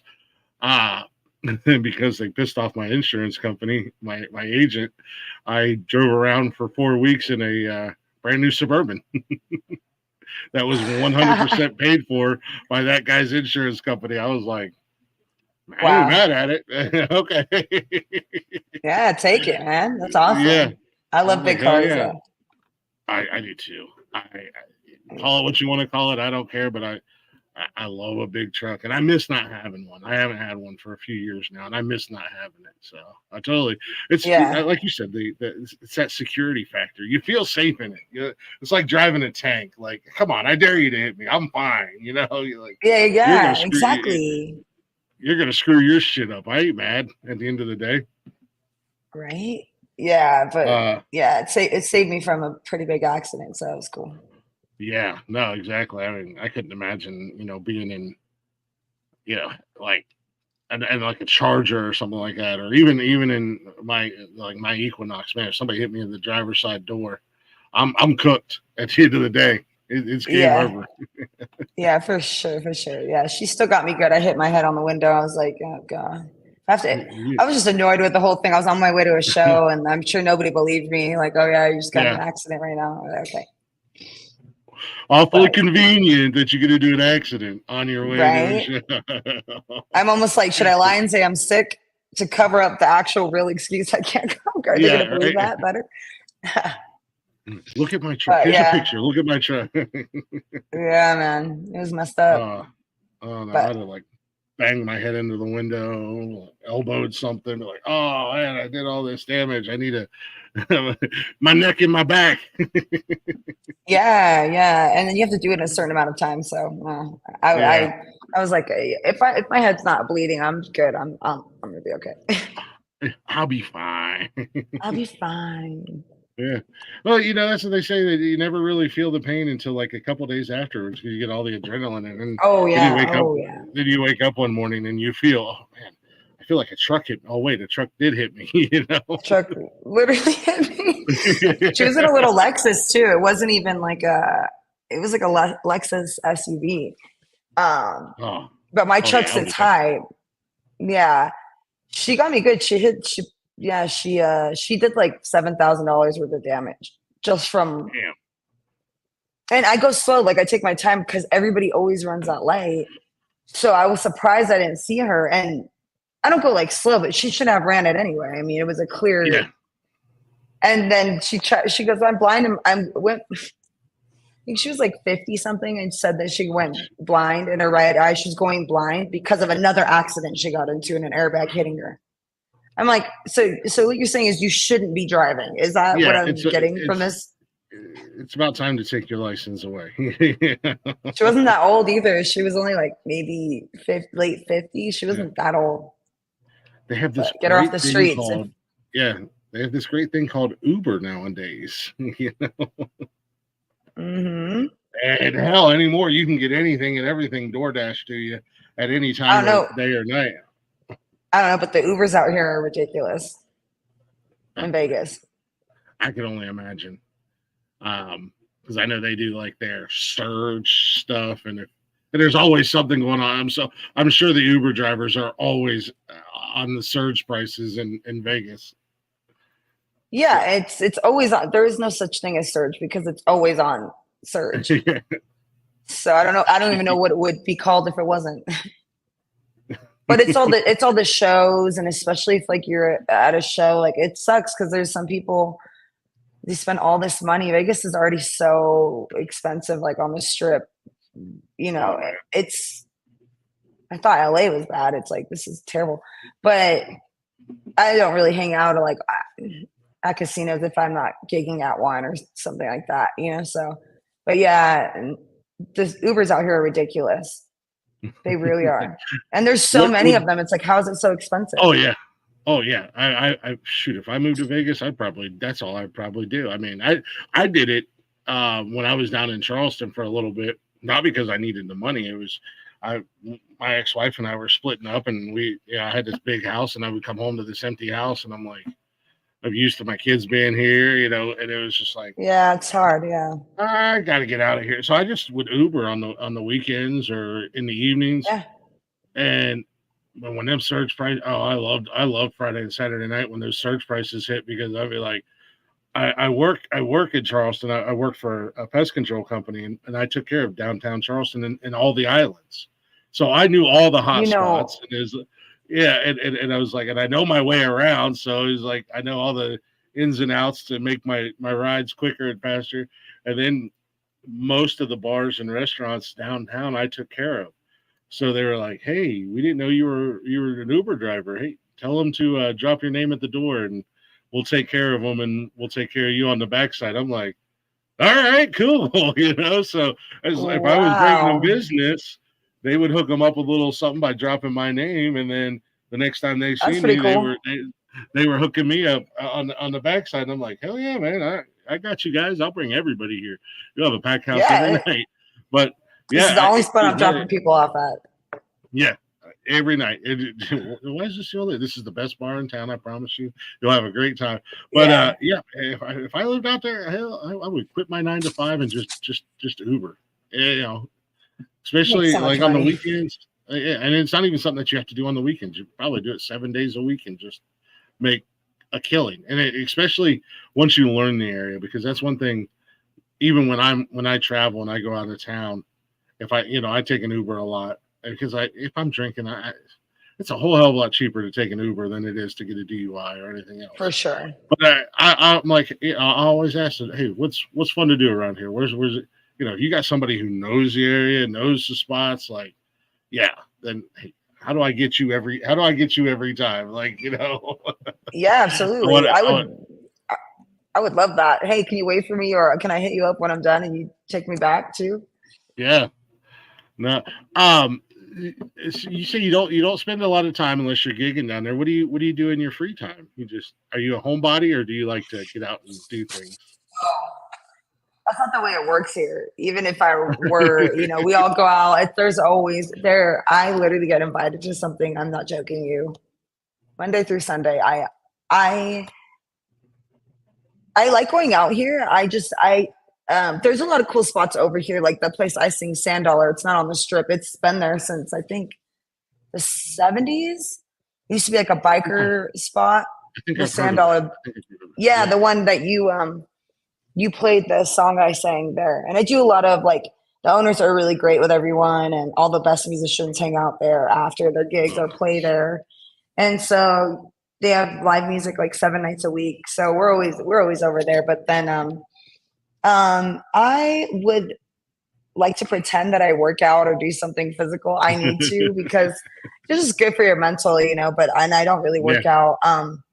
I just do music. I really don't have a lot of time. I mean, I'm playing guitar. I'm trying to get better at guitar. I play keys or I play the key, piano already, but there's always something like appointments for like I've started taking vocal lessons even though I never had before just to make sure I'm all like trained and I'm doing okay. Yeah. Um, so I'm not putting strain on my voice. So like there's always some appointment or rehearsal or getting a set list together. I mean, I have my own business too, like my own LLC for my music and all that. So Nice. there's all that kind of stuff that getting started with your first LLC and writing music, just like doing writing sessions with other big writers in town and um, preparing for gigs. I mean, literally it goes on and on. I don't think people understand how much work it is kind of to be a musician. It just is like, you don't just go up there and just be like, oh, it's like, yeah, let's jam out. Like, yeah, you Yeah. can do that, but, and that's really cool too. Cause you don't rehearse for everything, if the Yeah. musicians are good enough, they got you, like they know how to Yeah. do Exactly. that. And there's something beautiful about that too. Um, but I used to box and I'd like to like get back into kickboxing or Yeah. boxing. Cause I really love it. And it's like a nice way to do something I love, but cause I don't like working out at all. Um, I yeah, I'm going through that struggle right now. I like I got all kinds of high hopes and expectations. I'm going to the gym. I'm going to the gym. I'm going to the gym. And then I'm on my way home from work and I've dealt with the traffic and it's like, I got a show tonight. Maybe I can take a nap before the show. Maybe I can take a nap before the podcast or I could just go home and get Yeah. something to eat. I could play video games, or then Yeah, I'm yeah. running late. Then I'm running late to do the podcast because it's like, oh crap, I should have done show prep, and now I'm doing everything. The show's supposed to start at 7, and it's like we're starting at Yeah. 7:30. It's like, hell with it. I'm my own boss at this, anyways. Who cares? Nobody's gonna yell at me if I'm a half hour late.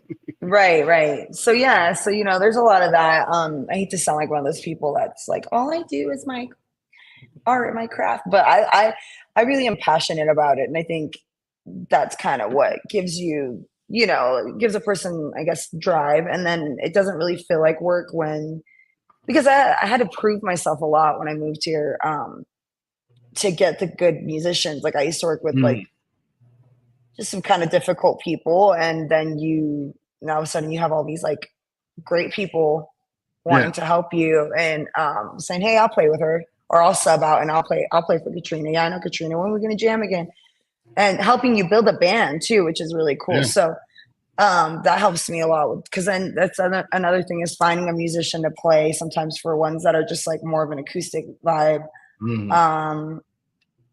Or building a band out, there's just a lot. So but yeah, so that's really all I do, to be honest. I mean, I do go out a lot, because all musicians, that's the way you show your appreciation to your other musicians.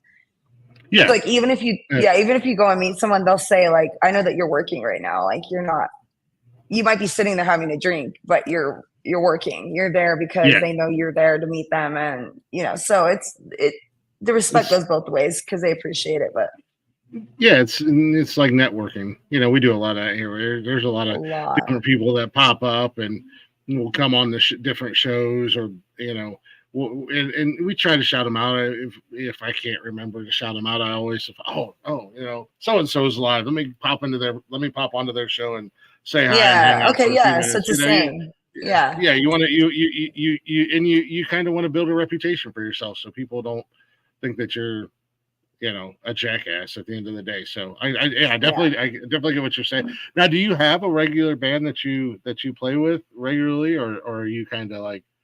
So it depends on the gig. It depends on the gig, and but I always have to, as like kind of the band leader or the front person. You have to build your band, unless like that one that you saw. Like I'm going to be playing my original song live at this gig on Thursday. But that band, the video you played earlier, the Lenny Kravitz, It Ain't Over video, that band is what I would like. We're kind of like working on a project. So that would mean when I go and like make an EP, maybe they're the musicians that go in and track, because we have a chemistry, like we have a certain charisma. Just that we didn't rehearse. Like two of those dudes I had never even played with before. But the guitarist, Carlos Guerrero, he's a really like, everybody knows him because he's one of the top guitarists in town, and he just like, he's incredible, so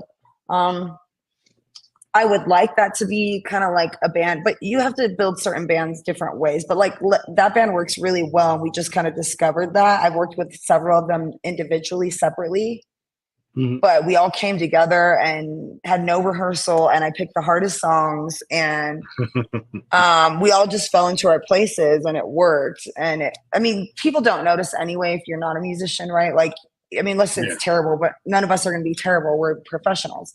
But are we going to be like the best we wanted to be and hit the notes we wanted to, and hit the, everybody has their, jam out enough, take another solo, all the things like, so that guitarist, he leads a band really well, and he's friends with the owner. Like I said, it's not like it's not Allegiant Stadium. It's a cool bar where it's known for music. It's really, really known. And it's on like all the, like the spots, and like all the, what are the like ratings that they do?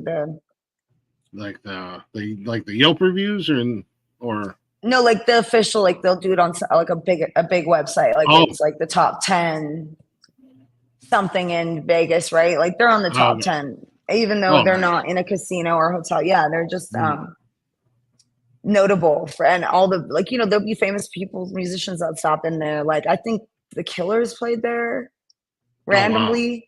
Didn't like play there. They came in and played, because what happens is you'll see like a dude that's there's a dude, Panic at the Disco. I work with him. He used to be the frontman for Panic at the Disco.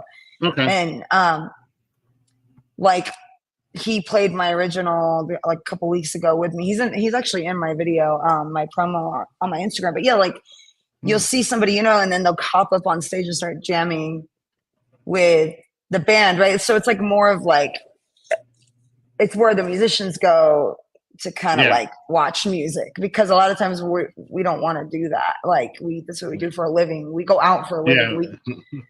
We drink. We could drink while we work most of the time. It's kind of funny, but you know what I mean? Like you could literally have a drink on stage if you wanted. Not, I mean, there's a lot of times you don't do that, but you know, it's like one of those more chill spots where you could just enjoy your other musicians and hang out and chill. And it's a great spot. Yeah. Nice. I'll have to add that to my list. That's what we do. Out to Vegas. You do. Hey, let me know, and I'll get a list going for you. Of all the cool kids where they hang. You can just be the tour guy. Be our tour guy. Hey, we're in town this week. Yeah. I'll be your Uber. There you go. There you go. Yep, I'll do that. You show us around. Take us to all the good spots. We'll go. We'll have a good time.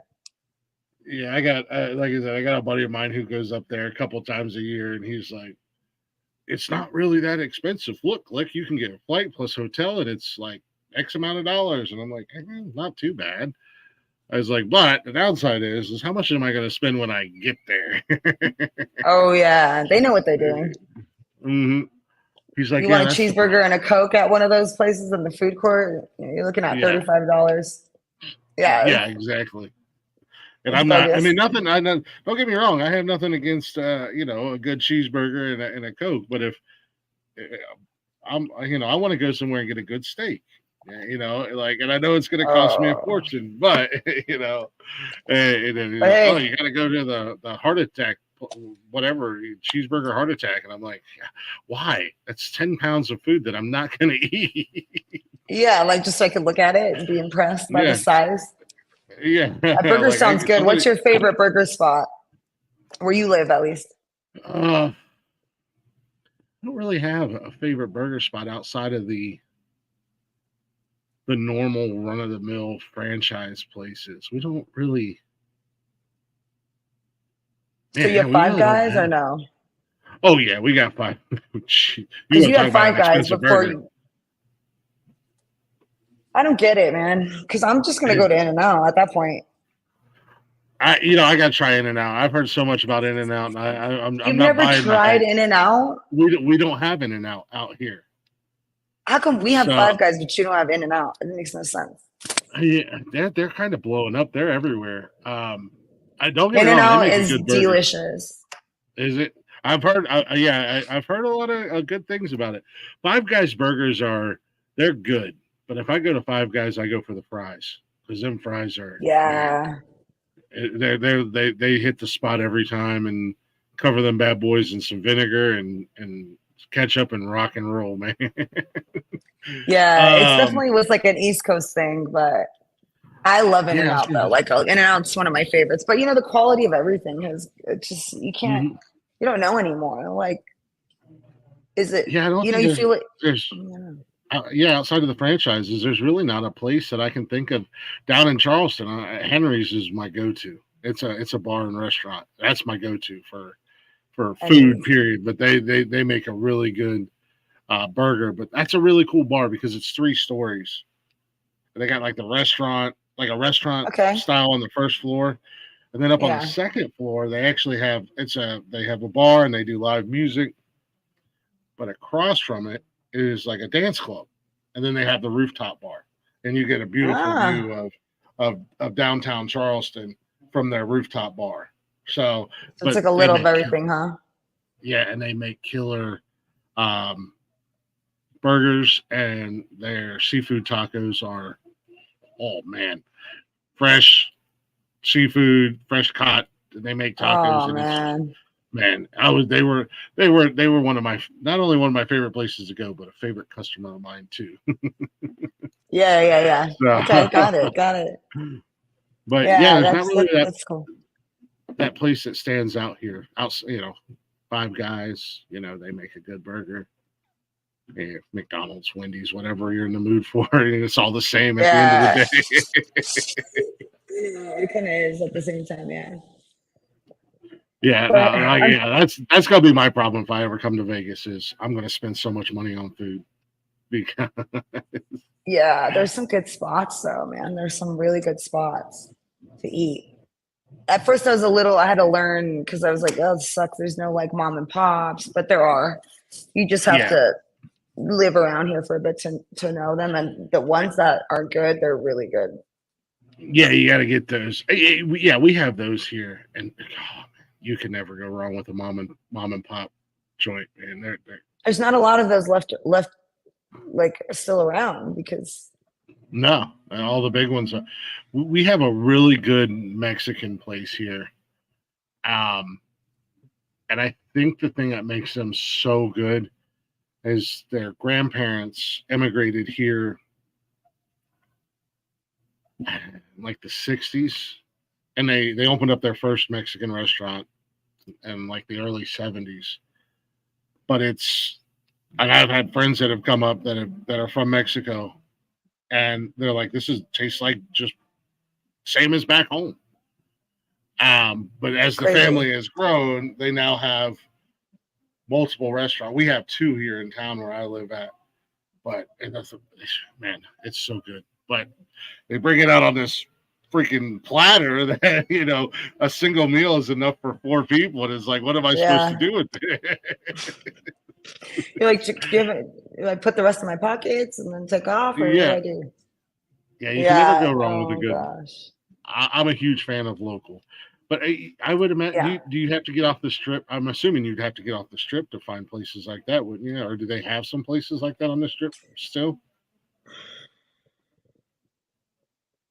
I don't want to say no, but no. I don't think so. I don't want to say I know for sure, but like there's ones right off like Golden Steer, but then that one got so popular because some influencer on TikTok, and now you can't get in there. So they ruined it for the locals because you can't. Jeez. Yeah, because it's a small little like like talk about like mafia. It looks like somewhere a mafioso would meet up to have dinner, like one of those Sopranos. Like Nah, yeah, nice. it's a cool spot, but it's small. It's not. It's not a. But it's right off the strip. It's right off Sahara, so it's like kind of across from Fontainebleau. Um, and then there's one called Herbs and Rye, which is that's a little further off the strip, but it's not too bad. It's nothing like you're going to drive 30 minutes or anything. But to get out, it depends on where you're at on the strip. Because I mean, nobody wants to leave the strip. That's the whole point. They don't want you to leave off the strip. They want you to spend all your money over there. But there's another one. It's called Herbs and Rye, and it's just such a cool spot. They serve like after 11. It's called industry hours, so everybody can get it. But it's like for the industry, people are getting off of work because there's a lot of that here. I mean, that's like a big thing, right? Like everybody knows somebody that's a bartender or a server or something. And the half off steaks, and it's like really good food, like super good food. So I like that they take care of like the people everybody who's in that kind of like hospitality, entertainment, we all kind of know each other in certain ways and we take care of each other. And I think that's cool. But yeah, I don't know. I don't think there's a lot of mom and pop. Every once in a while, I'll see like a random restaurant in a hotel or casino, right? Because I think those can be privately owned. Somehow they have to do it through, I don't like, the casino can't own all of those, right? Like, let's say McDonald's, it doesn't mean the casino owns that McDonald's. Maybe it does, because maybe I'm talking about a chain. I don't know. But you know what I'm saying? Like, there's certain restaurants where they change them because they're like, oh, the owners. And I'm thinking in my head of the casino. And they're like, no, of the restaurant in the casino. Yeah. And I'm like, oh, okay. So, it's kind of confusing for me, but I don't know. But yeah. I don't think there's like too many. Yeah. Because they want to appeal to the masses. You know what I mean? Yeah, there's something like they call it some kind of monopoly type law because like up here in the north, we have rallies, but if you go down south, it's checkers. It's the same exact thing. It's just called something different, or like we have White Castles up here, and down south, like Florida, they have Crystals, similar to White Castles, but not the same. Right. but yeah, so some companies fall under that. But yeah, I mean, I do, not so much when I'm a tourist, but if I get the opportunity, I'm real big on local, buy local, shop local. So yeah, Yeah, me too. we got some local pizza shops that have been here for a million years, and I would much rather order from them. Because it's better, and it's Quality, yeah. than your Domino's or Pizza Hut or whatever. But also, they're a local business. They've been around forever, and want to slide some money their way. Let's keep them around here a lot longer. Right. I think that would be the one. That would be another big draw for me is for Vegas is, Mafia basically built that place, the mob and stuff like that. Like, I just want to check out all the old Mafia places, like where they hung out and everything like that. Yeah, well, they always. Yeah, I mean, it's a big thing out here, and there's, it's something that people miss that have lived here, that have been living here for years and years, and usually a little older than me. Like, but people that were like, I met this guy at one of the games. I sit up in the owner's box at the baseball games after I sing, right? So I meet all these like really cool people. It's my second season being their kind of house singer. They have other singers that come in and sing for different things. Like if I'm booked or if they want like a DJ or something, but like I'm mainly the one that they call because I know them, So and then like I know all the people too, and it's important to them. So I met this, politicians, you meet all types of people up there. So I met this guy, he used to own kind of like a ticket master, but obviously smaller. It wasn't a small scale. He did you could tell this guy had experience or money. Like you could just tell, like he knew what he was talking about. So he's like, there's people that they're like back when the mobs ran everything, it was better because people actually there was more, it was less corporate and people took care of each other and like you actually knew the person, it was like it was just different. It was run different. And so it's kind of funny how people want that back because it's more of a personal feeling than you're just in a corporation, just get in line and you're just another number room here. That's not how it really was. Apparently I've heard it, a lot of people, different people say that like, well, back when they ran it, it was better, so it's kind of funny because you would think opposite maybe. There's definitely a lot of mobster jokes out here, about our water, about how many dead bodies are in the source we get all our water from. I think so, I don't know, it might be real. I have no idea.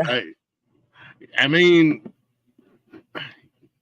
we all know how they used to take care of problems. So I mean, lots of desert out there, and lots of places for people to never be seen again. So very well could. I mean, go missing. I have a buddy of mine who's full-blooded Italian. His family, like I love him to death, but his uncle used to always say, and he had that New York Italian like mobster accent. He used to always say, accidents happen every day. You got to be careful. You never know. One day you're walking along and you might trip and fall. It's like, I don't know if you're directing this at me or if you're just like saying in general, like, what are we doing here? You're like, did I piss this guy off? What I do? What are we doing here? Where's this conversation going? There's accidents every day. I will fight my way out of this house if I have to. But the Italians are no joke. Like being half is only part of it, Yeah, exactly. No, I and it's that kind of history is the true crime history and stuff like that is something that fascinates me, and just to be able to walk some of the streets at some of these big name mafia guys once upon a time, walk down and be like, okay, this is making some sense. Okay, I've seen this in a documentary. It's just cool. Like when I did the Mob Museum show, and then like they put me in the paper, like the Las Vegas like Daily Journal or Review or whatever. Mhm. And I didn't know they were gonna do that. Like it just happened. Like the guy that writes, he's pretty big out here. He covers a lot of like Yeah. big things out here. But he, so I started getting a kind of a name. So one of the women, she saw me somewhere else play at this place called the Smith Center. It's a pretty big room. It's like pretty classy. It's a ticketed event. Mhm. And I sing with my friend who won America's Got Talent. Oh wow. He's kind of like my mentor, a really good friend, and I'm good friends with his wife too. And so anyway, but she had seen me there, and she's like, "Oh my God, you sing here." She's like, "Next time you're here," I'm like sending people down, telling them how amazing you are. And she's like, "Next time you're here, I'm gonna give you a private tour. Like I'm gonna give you a tour. Like I don't know if they really truly do that." So I felt like a celebrity kind because there was a lot. It wasn't private, but she gave me my own. She like showed me each room. Yeah. She like wanted to take photos in each one. But she's like, and this is the courthouse. And I was like, is this? People were in there, so like I couldn't go in there because I had a show in like 10 minutes. But I was like, she's like, that's the original courthouse. It's still in there. So they built this whole thing around that courthouse where it's all like all the mobsters, all the big time, big time bosses. And I really want to believe that the place I speak, because it's like sits like this, and then downtown's like here, so it's like right off the freeway, and so you have to go down like under, and then the museum's on the top. Probably like the courthouse was there, and they built it around. But yeah, I want to believe that was a jail down there. It might be. It might be. It very well could be. I mean, you never know. A lot of the older architectural works and stuff like that, especially the old jails, if they were set on top of with the courthouse and it was all one building, they were generally down below. So it very well could or they be. could have just built it, and then all my dreams are killed. No, it's a cool spot. If you get a chance to check it out. Yeah, we won't do any research so that we'll keep your dreams alive. That's you sang where they locked up all the old mobsters. I'm just gonna delete the Google app off my phone right now. There you go. I'm not gonna be able to help it. Yeah.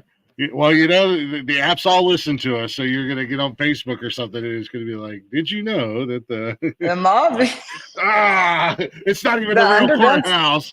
They lie." Oh, right. I know. I thought that too. I'm like, what if they're just lying? Like, I'll be so mad. No, but I think it's known to be a legit spot, so it's cool. Yeah, a lot of times. When you come on here. Oh yeah. Hey, when we get out there. Hey, you might not remember me. I know you're a big famous musician now. Yeah, no, I don't think it happens that quick, but I mean, maybe I'll be like, yeah, no, I remember, I got you. Yeah, you want to? I'll get you VIP tickets for the, when I play Allegiant. Yeah, there you go. Hey, I joke around. Well, I'm a Browns fan for now. I don't know how much longer that's going to last, but yeah, I've been a Browns fan my whole life, and I said this season I'm done. I'm a free agent at the end of the season. Which team wants me? Which team you want me? I've been loyal to the Cleveland Browns for 40 years. Way too long. Yeah. Yeah, that's how my dad was with the Giants. Yeah, before he passed. And it's fandom is something else. But no, I'm like, man, when they built that stadium out there for the Raiders, just seeing video and seeing the games out there, it looks like a nice stadium. Yeah, it's gorgeous.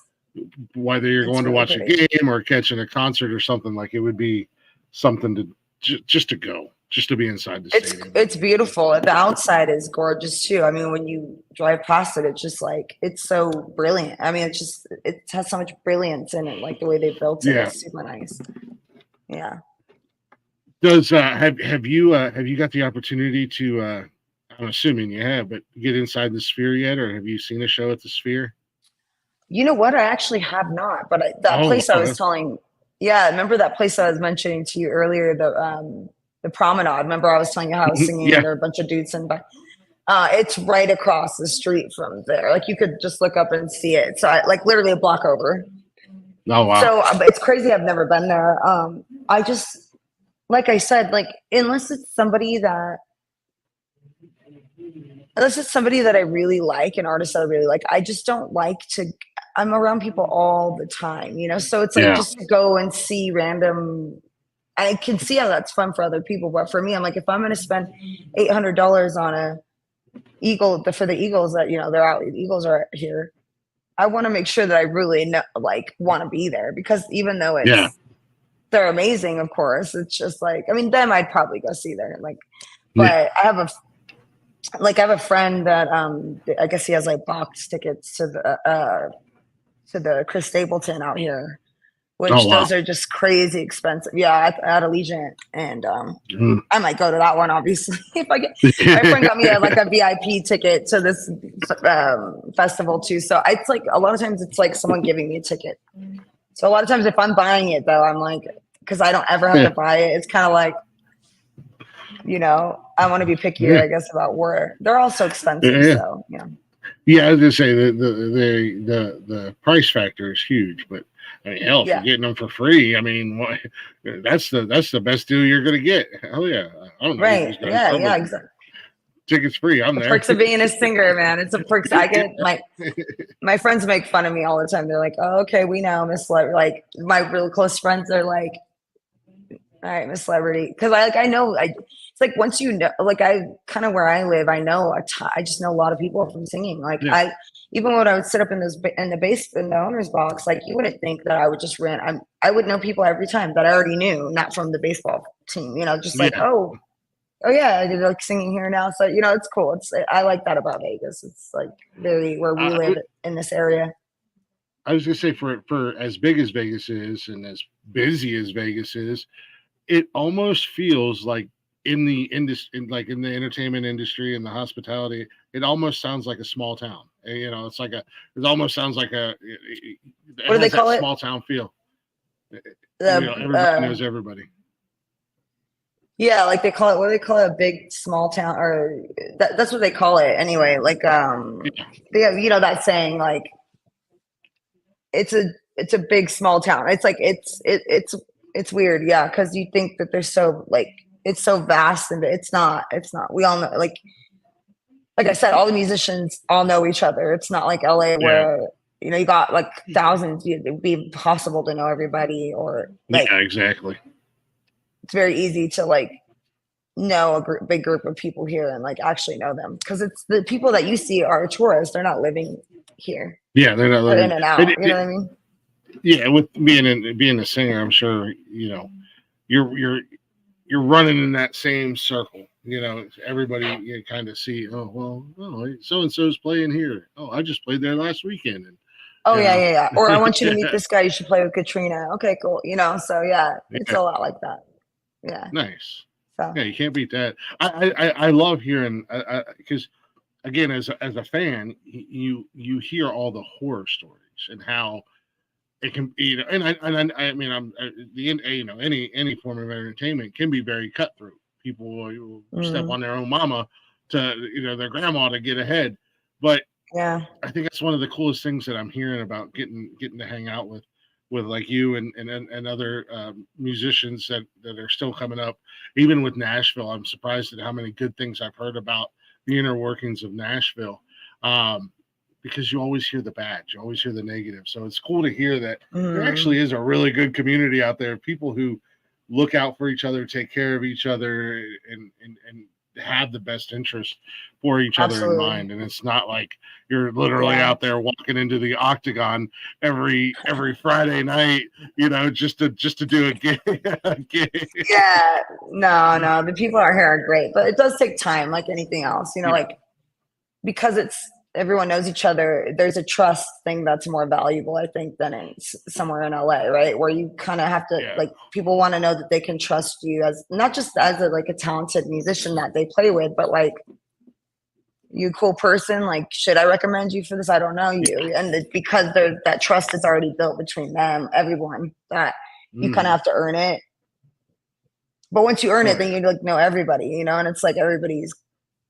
If you're cool, everybody's cool with you, So once you get a reputation, once you get a reputation of being a decent person and whatnot, then you're guided into the right direction, so you can avoid the scumbaggery, if you will. So Yeah. No, I that know. is, Yeah, it's crazy because I there was a group of musicians I always wanted to. I was like, how come they won't play for me? How come I can't get into those groups? Or how come? Not that I can't. I was just like, why can't I? I'm just as good as that singer yeah, or this singer, or I could kill that. Like why?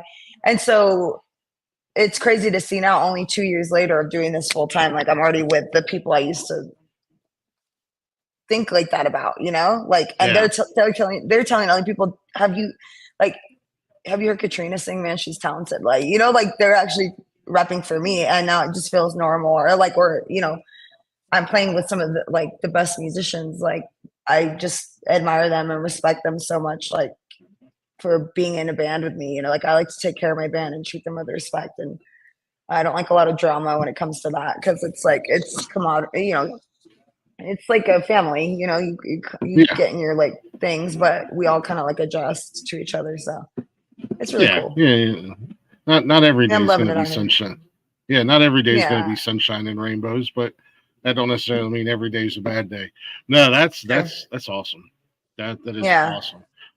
Um, Yeah. I Right on. don't want to keep I don't want to keep you too long. I could talk to you for hours. I'm not going to lie to you. I'm not trying to run you off, but I don't want to keep you too long. I do want to get ready and wrap up here. Yeah. But I do also want to let you know, open door. You got an open door policy here. Anytime you want to come up, we do multiple shows. A lot of our shows are just kind of hanging out, doing whatever. If you got something you got upcoming or whatever, hit me up on the social media and let me Okay. know. Right on. Like I said, you got an open door policy. You're welcome to any time. Like I said, I would love to chat with you again. Yeah. That's the other cool thing. That's the other cool thing about doing this is I get to meet a lot of really cool people, and you know, and then continue moving forward. Continuing a relationship. Yeah. Friendship and Of whatnot. course. So yeah, anything you need, you not necessarily need, but anything we can do to help out. Then you I'm got. like, hey, can I you transfer me that $5,000 I was asking for last time? Yeah, remember how I said I don't go out and do a lot? I need some bail money. Remember that Uber we were talking about? It was too expensive. I thought, I'll take my chances. Yeah. No, that's Apparently, cool. I it's would love not. that. I would Yeah, love that. And I appreciate you for having me on because, it's like new for me. And I just, I think this is the second, like, kind of podcast type of, or not really interview, but for me, it feels like that. But it's cool when it's not that. And when it turns to be like, yeah, oh, we're just talking. And it's just, you have that natural way of talking to people. And so that helps too. That's really cool. Yeah. I would love to come back on and talk about stuff. I have other music coming out, and so then there'll be something there. But yeah, we should definitely do it again, and I appreciate it. It yeah. was really fun. It was cool getting to know you.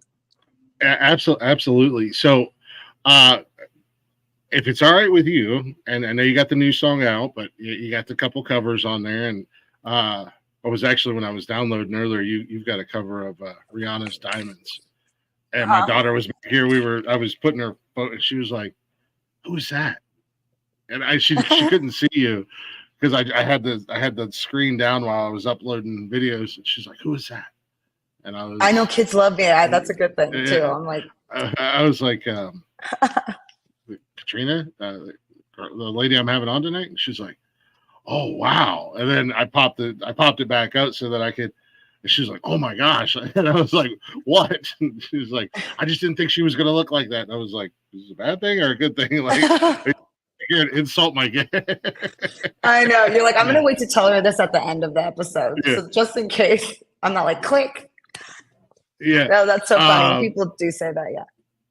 yeah, no, that's the other funny thing doing these shows with my kids because I've got 11, 15, and 19. My girls are the oldest and my boys the youngest. So not a lot of the musicians. He's like, nah, that song's okay.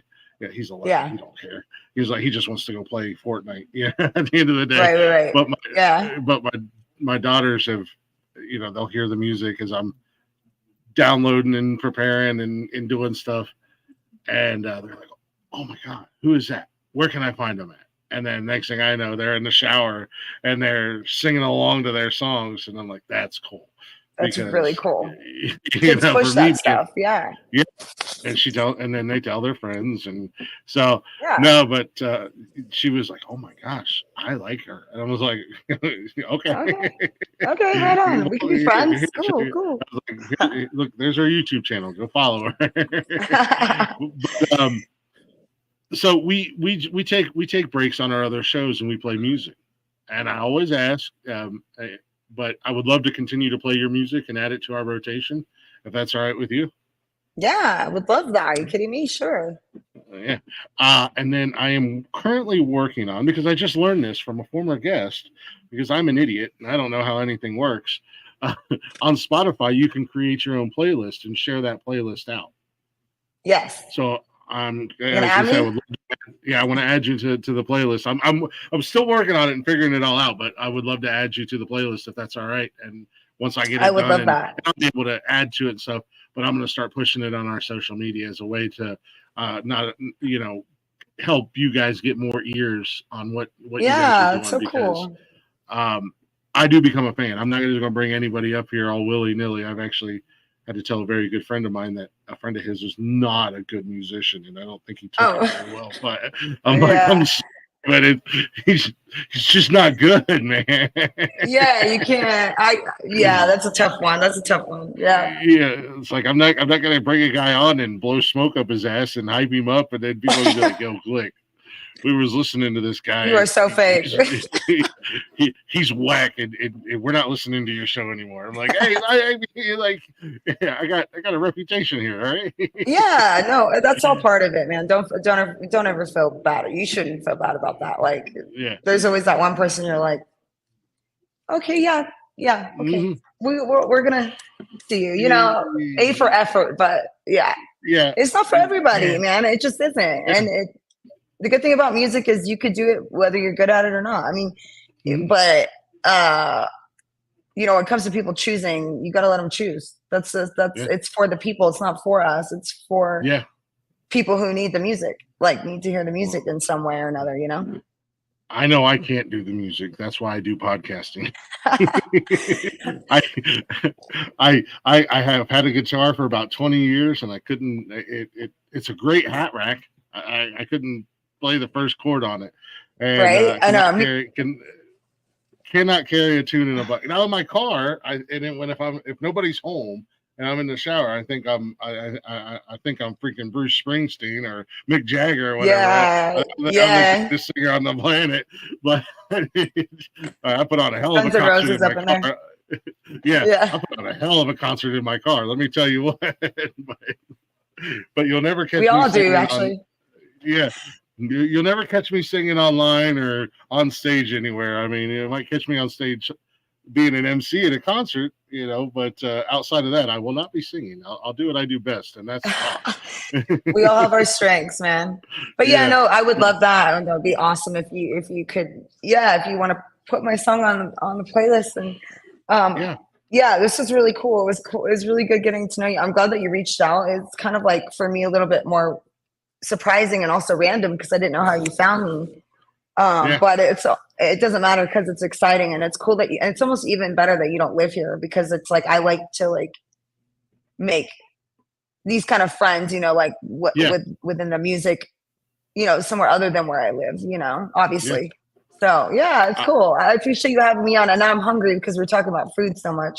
I know. That's what I was just thinking. I was like, man, what can I go make real quick? Because I know we're gonna sit down and watch TV, and I kind of want something to eat because we started talking about food. I'm like, hey, fat boy's hungry. I'm going for it all. I'm going to get steaks. I'm going to get In-N-Out. I'm getting it all. just everything. But yeah, share Yeah, the playlist with me when you have it. That'd be awesome. absolutely. Once I get it all done and created, I'll be sending it out to everybody because I'm going to try to put everybody on there that as long as they've got music on Spotify, it'll be on there. Like I said, just another little way that I can help help promote you guys and show you guys out, and get some more ears on you. But yeah, like I said, anytime, anything, we can help promote or anything like that, or yeah, that's so cool, man. That's awesome. If if I'm ever rich and famous from podcasting, and some crazy old lady hits your truck, and I'll reach out. Hey, you need a new truck? I got you. A Bronco. I want a Bronco, and I want a classic. All right, there you go. Just so you know. Yeah, we'll get you a red one. We'll get you a nice red classic Bronco. That'd be awesome. All right, man. That was so cool. But no, welcome to the Nonsensical family. Like I said, you're welcome to any time. When the new music comes out, let me know. I'll be watching. That way I can get it up here and I'll be playing it. What's up, Bill? Hey, another shot podcast. Those are our boys. There's a friend of mine that does a podcast. Oh, nice. Yeah, they didn't drink so much. Yeah, I think you're right. Yeah, it really is. He can't grow one, so he's obsessed with mine. But before I let you, and I'll let you drop down, and I'm going to do my spiel and close out. And I'm actually going to close the show out with your newest song tonight. I'm going to end the show. But before I let you drop down and let you get out of here, do you anything? I always ask people if there's like a quote, like something that resonates in your head and lives in your head, or if you have any advice for anybody, maybe new musicians that are coming up and thinking about maybe uprooting and like, I'm gonna leave my small town and move to Nashville or Vegas or LA and pursue a music career, anything like that you want to throw out there to them? I mean, I would say, it's really easy to get.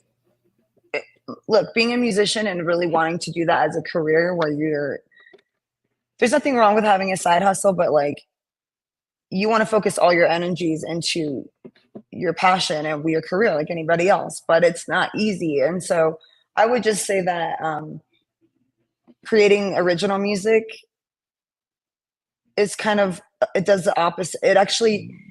Creating original music actually brings more things to you, even if they're like doing covers or doing shows. Like people take you, I think, a little more serious if you have something that you've created of your own. I mean, that could just be a cool cover, that could just be a really cool cover that you just kind of redid yourself. I mean, there's so much you can do, but I would just say, like, if it's really your passion and you really have the balls for it and the guts, because you have to have thick skin and you have to be able to fail a lot and learn a lot and just keep going. If you have that, then, then go for it. Don't wait. Like I waited a little bit too long. And I think that, but see, that's not the right mindset either, because I'm not 21 anymore, but I wasn't ready for it, then. And,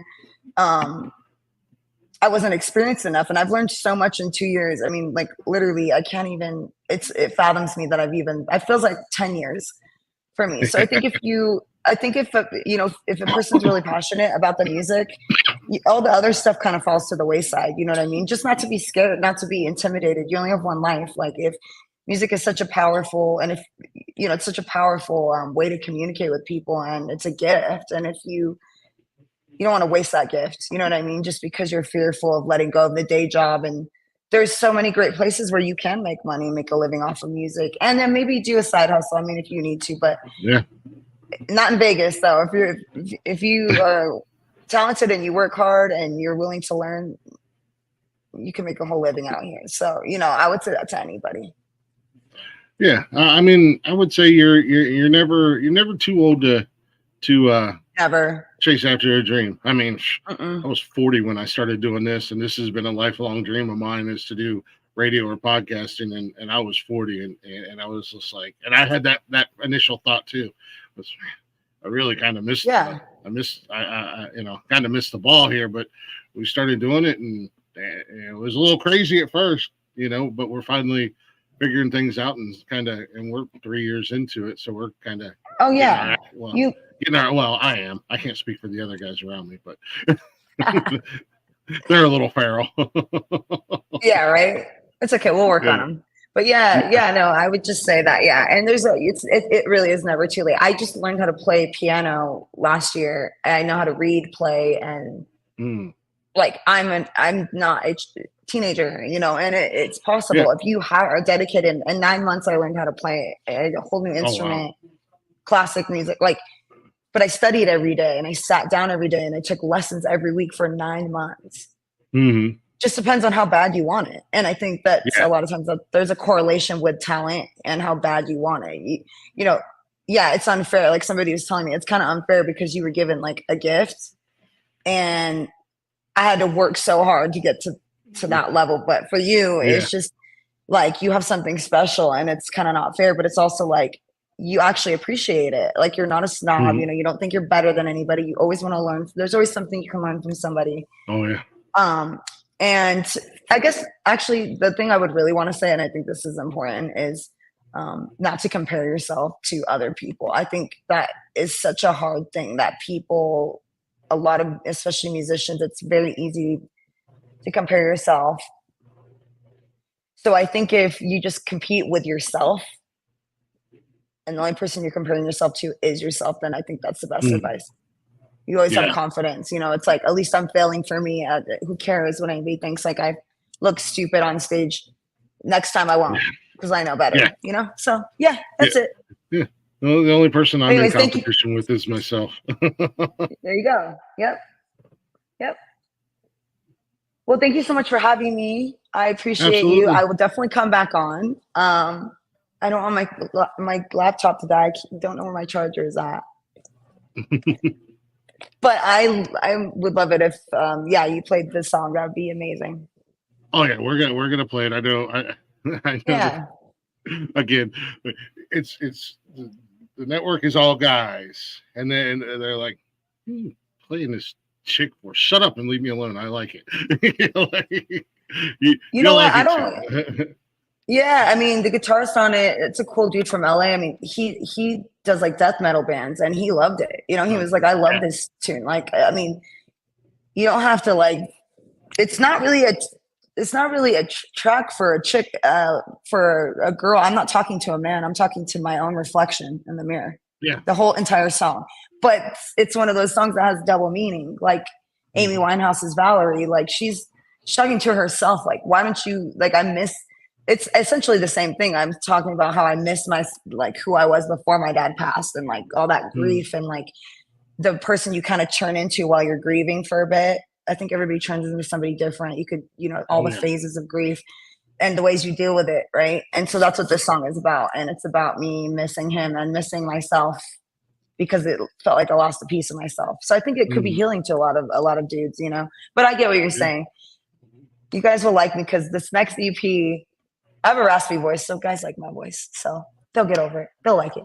I was gonna say that's the female artist that I listen to, Stevie Nicks. I love Stevie Nicks. So you said Stevie Nicks earlier. I would love to see a video pop up on your YouTube of you doing a Stevie Nicks song. I think you would absolutely kill it. I'll definitely throw it up there. You did a Janice song, and I'm like, I bet she would absolutely kill it. Yeah, I did. Yeah, man. I sang Scorpions. Come on, I do Aerosmith. I do all these. I do Guns N' Roses. I do. Oh wow. AC/DC on a good day because they're hard. Those vocals are just. I don't even. I'm Welcome not to the singing, Jungle. right? That's on my set list. I'm going to attempt that maybe, but we'll see. Yeah, I'm not even a singer, and I destroyed my vocals singing AC/DC and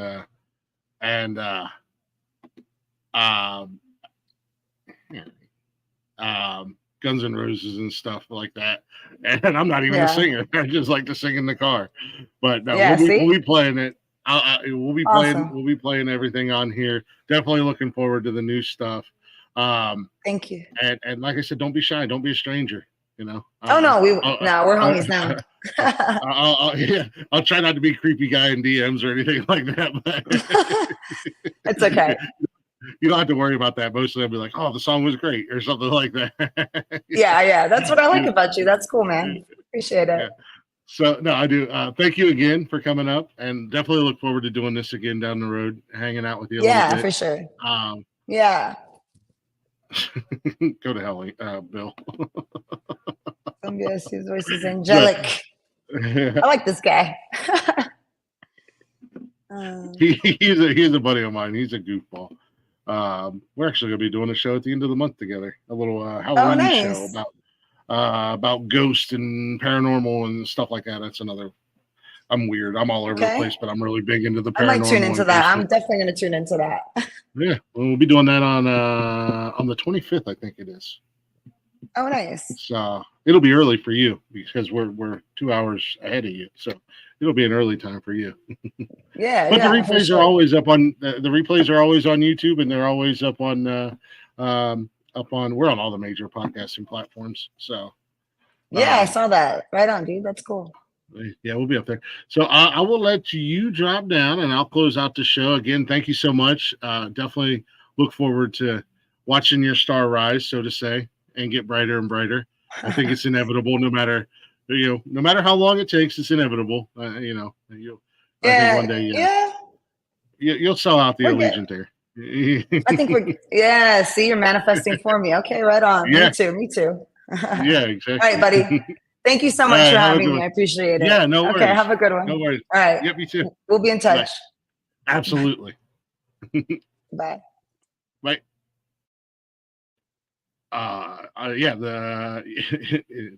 Okay, it is the 25th. I thought so. Watch the replay. Shout out to Katrina. She is amazing, y'all. I love doing these interviews because I never know how they're gonna go. And I've been blessed with a lot of really good interviews. Katrina is everywhere. Katrina Bree. You can find her on Instagram. She's tagged in all of our posts as well. I'm actually gonna play, this is her first release. And it's called Special Again. So I'm gonna play this, and then I'm gonna come back and do my whole spiel, and then I'm gonna get out of here. Appreciate you guys listening, and definitely appreciate you guys being here. Make sure you go check out Katrina. You guys seen here tonight. She's awesome. She has an amazing personality, and definitely looking forward to having her back on and hanging out with her again.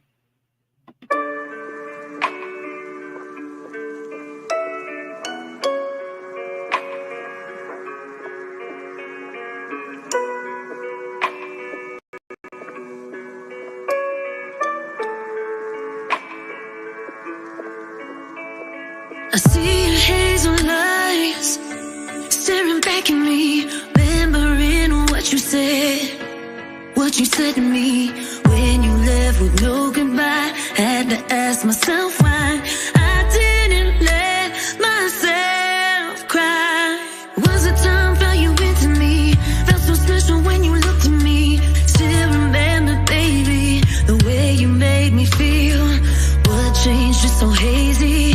You can call me crazy, but maybe you should stop and think.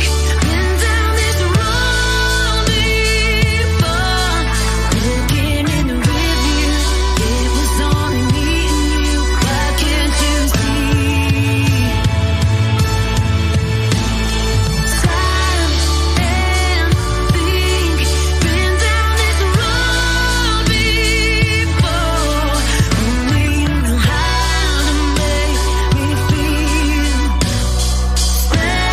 special again.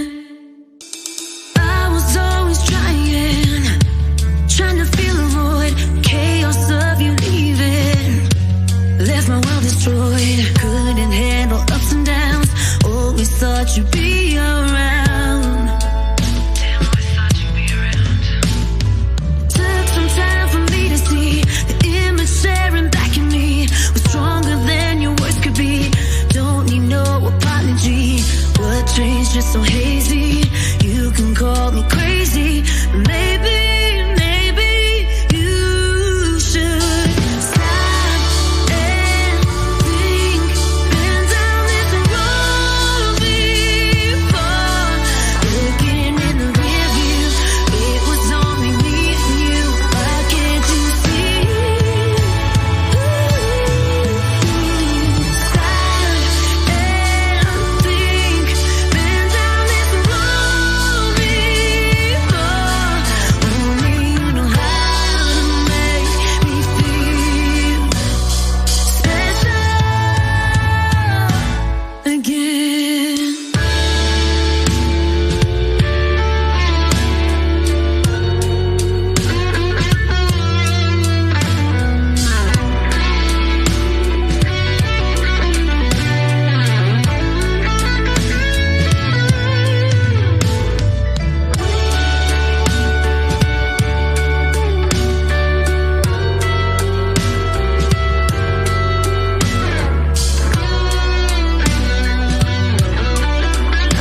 And there you guys have it.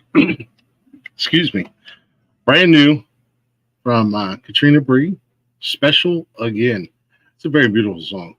I'm digging it. I definitely, a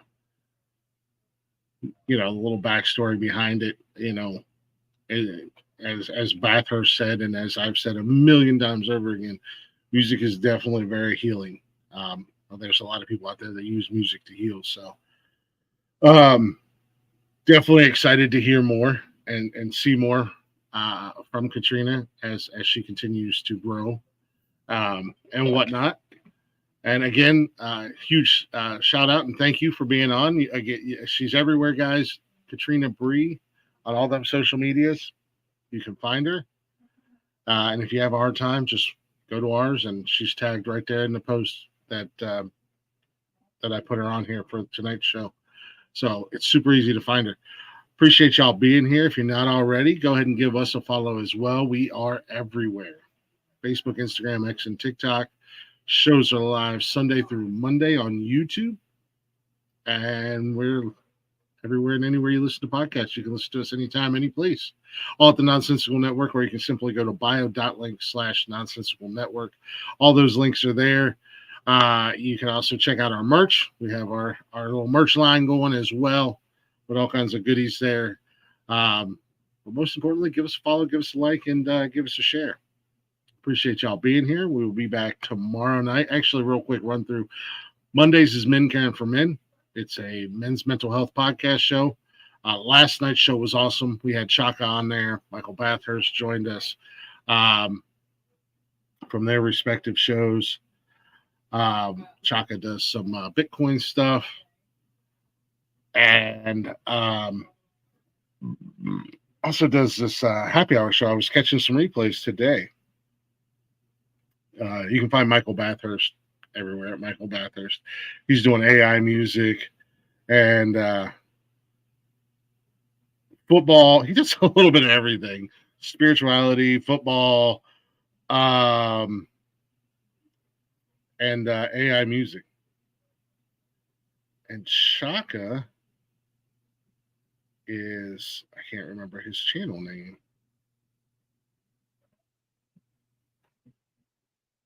Oh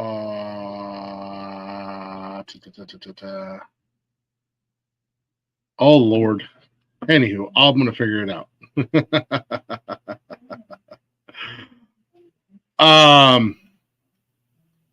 But you can check out my guy Tony D, Belt Kings Fantasy Football on Sunday mornings. There it is. I found it. Sunday mornings, I think they do 10:30 in the morning. They're doing fantasy football, getting you all ready for the day. Sundays. Chaka Crypto on YouTube. He's there. And Fireman Rich at Fireman Rich. Mondays, Wednesdays, and Fridays, getting you up and going for your morning with a cup of coffee and all that fun jazz. But sorry, I got a little sidetracked. It happens. Squirrel. But yeah, over here on the network, Mondays is Men Caring for Men. It is an open panel forum. We had a great panel last night, a great conversation. Tuesdays is Glick's House of Music. I'm hanging out with up and coming artists and kind of shooting the shit with them a little bit, getting to know them a little bit better. Next week I have Adam Jones coming up. Adam Jones is going to be joining me next Tuesday night. Wednesday night is WTF News. If it's in the news and it makes us say, what the fuck is going on in this world, we're going to talk about it. And we do it with our own little comical, satirical way in nature. Thursdays is Cash's Corner. That is a wrestling show that I do with my son.